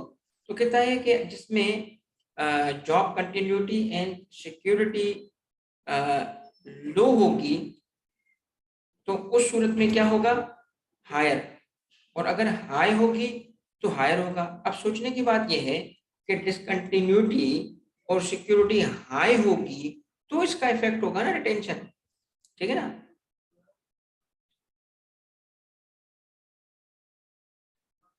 ठीक है भाई, रिटेंशन रेट्स, तो सिक्योरिटी से इसका ताल्लुक है भाई। इनसिक्योरिटी होता तो उस सूरत में हम 1 पे जा सकते थे, ए पे जा सकते थे, मगर ऊपर के कंटिन्यूटी एंड सिक्योरिटी है तो हाई होगी तो रिटेंशन भी हाई होगी, ठीक है। Is it true some jobs are considered good and others are thought to be bad, but not all people agree on which jobs are which। तो बात यह है कि एक बंदे को काम हम कहते हैं, ओए भाई एक बात सुनना मेरी, कि बेटा आप जो काम कर रहे होते हैं उस काम को अगर एंजॉय करके करेंगे तो आपका टाइम अच्छा हो जाएगा, वीकेंड्स के बजाय तुम पूरे दिन एंजॉय करोगे। अब एक बंदा आता है कहते यार हमारी जॉब तो बकवास है यार, भाई इसमें ये है, इसमें वो है, इसमें ये मसला है, इसमें ऐसे बच्चों वाली बातें भी करेंगे, आप हैरान। और अगर आपने उसका असर कबूल कर लिया तो आप भी गए। तो ये कहना कि yes there are jobs which are good and jobs which are bad, but ये कैटेगरी किस बेसिस पे करेंगे आप, पे की बेसिस पे? तो सब लोगों के लिए पे इम्पोर्टेंट नहीं है। कुछ लोग ऐसे भी होते हैं जो कि वेल ऑफ होते हैं, उनके लिए मनी मैटर इतना नहीं करती है, बट इतना नहीं करती, फिर क्या करेंगे जी? जॉब इनरिचमेंट, भाई वो एक बंदा है जो कहता नहीं मुझे काम ही ना हो, तो इसीलिए ना ये कोई कंसेंसस नहीं होता कि this one is good and this one is bad, correct statement. The job design of a job and people's preferences can significantly क्या be same, very, be similar to vary। job designs of the job and people's preferences vary करते हैं। एक साहब को बहुत अच्छी job मिल रही है बैंक के अंदर, वो इसलिए नहीं जाना चाहता कि भाई वो सूद का काम है, हराम है, तो क्या हुआ, उसकी प्रेफरेंस नहीं है। Job design factors that can impact retention includes, job में क्या करें, knowledge, skill, abilities mismatch either through over qualification or under qualification can lead to turnover। job accomplishments and workload demands that dissatisfying or stressful may impact performance and lead to turnover। both timing of the work schedule and geographic locations may contribute to burnouts of some individuals। तो बात ये है कि ये सारे के सारे से all of them।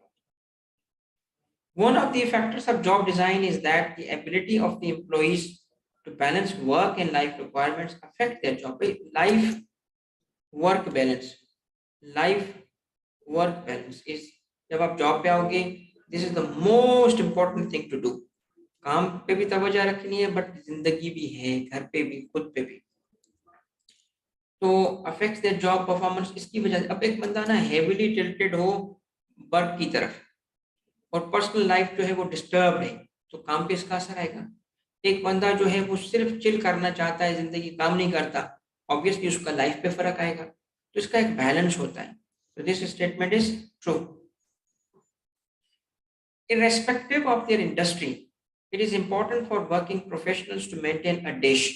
भाई किसी भी इंडस्ट्री में हो आप, देखिए फाइनेंशियल सेक्टर है, बैंक्स हैं, भाई लेट सेटिंग होती है हमारी, तो भाई हम फर्म में हैं जी, हमारी तो भाई लेट सेटिंग होती है, सब कुछ हो, कोई भी इंडस्ट्री हो, मगर एक चीज बहुत जरूरी है, कुछ भी हो, आपका वर्क लाइफ बैलेंस होना चाहिए। ये नहीं मेंटेन करेंगे तो आप दोनों में फेल होंगे, ठीक है।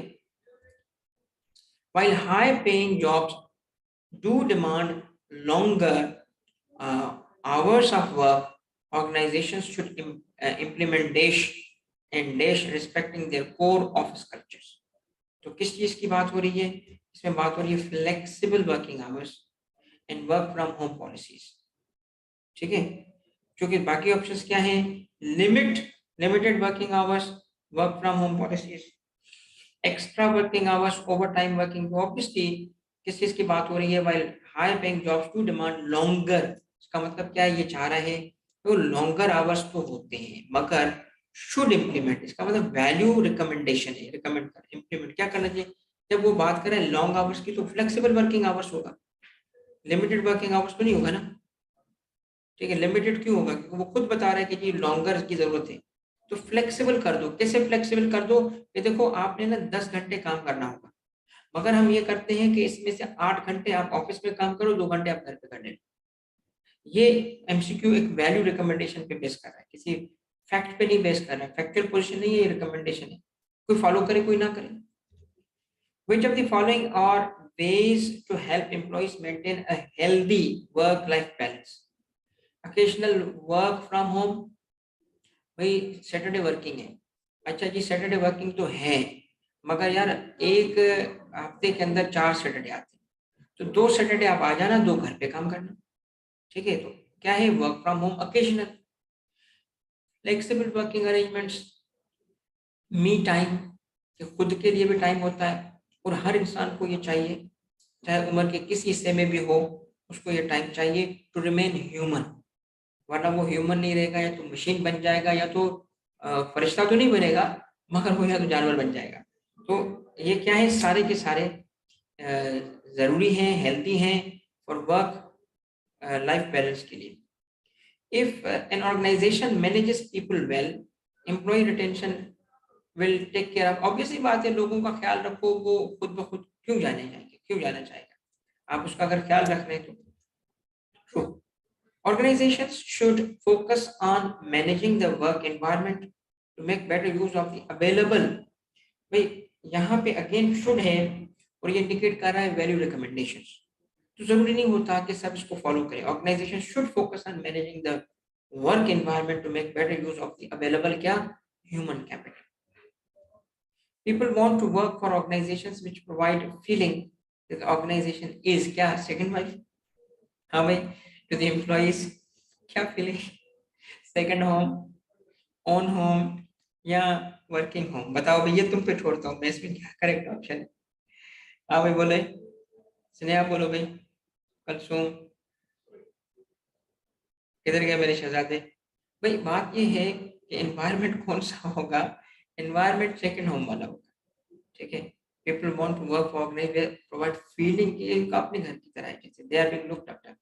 People want to work for an organization which provides what, ample opportunities to growth, friendly and cooperative environment, feeling that the organization is second home। तो सारे के सारे बिल्कुल हैं, इनके लिए लोग काम करना चाहेंगे।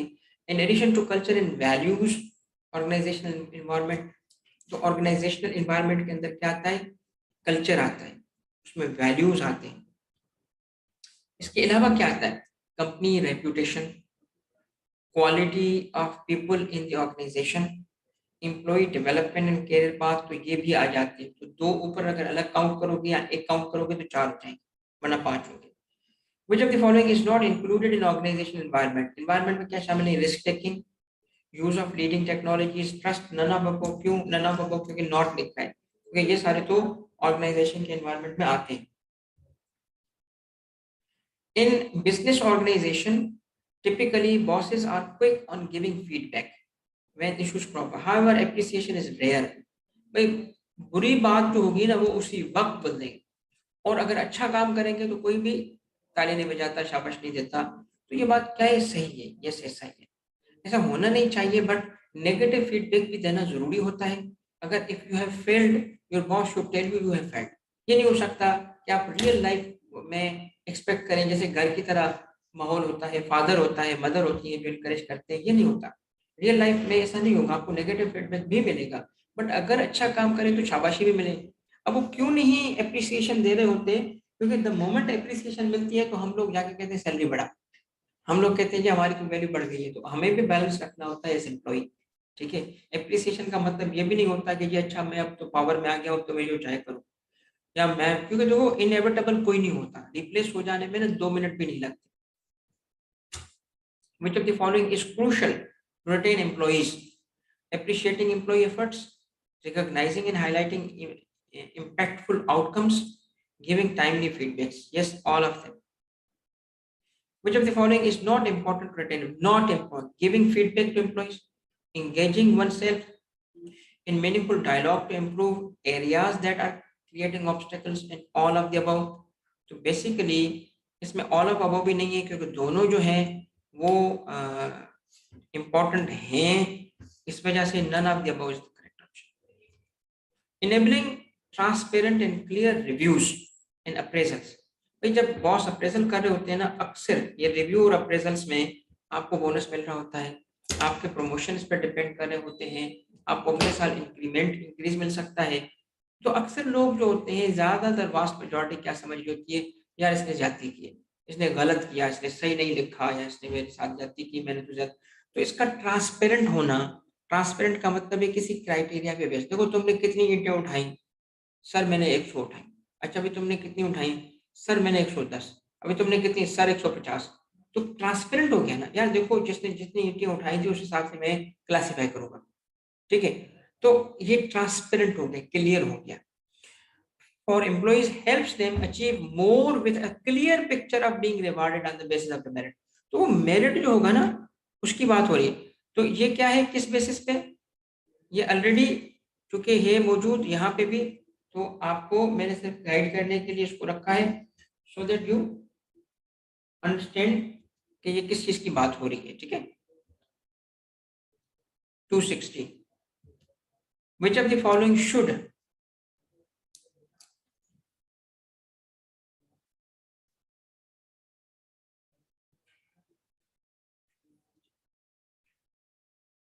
ये वाला पार्ट था, which of the following should celebrate key milestone in employees career,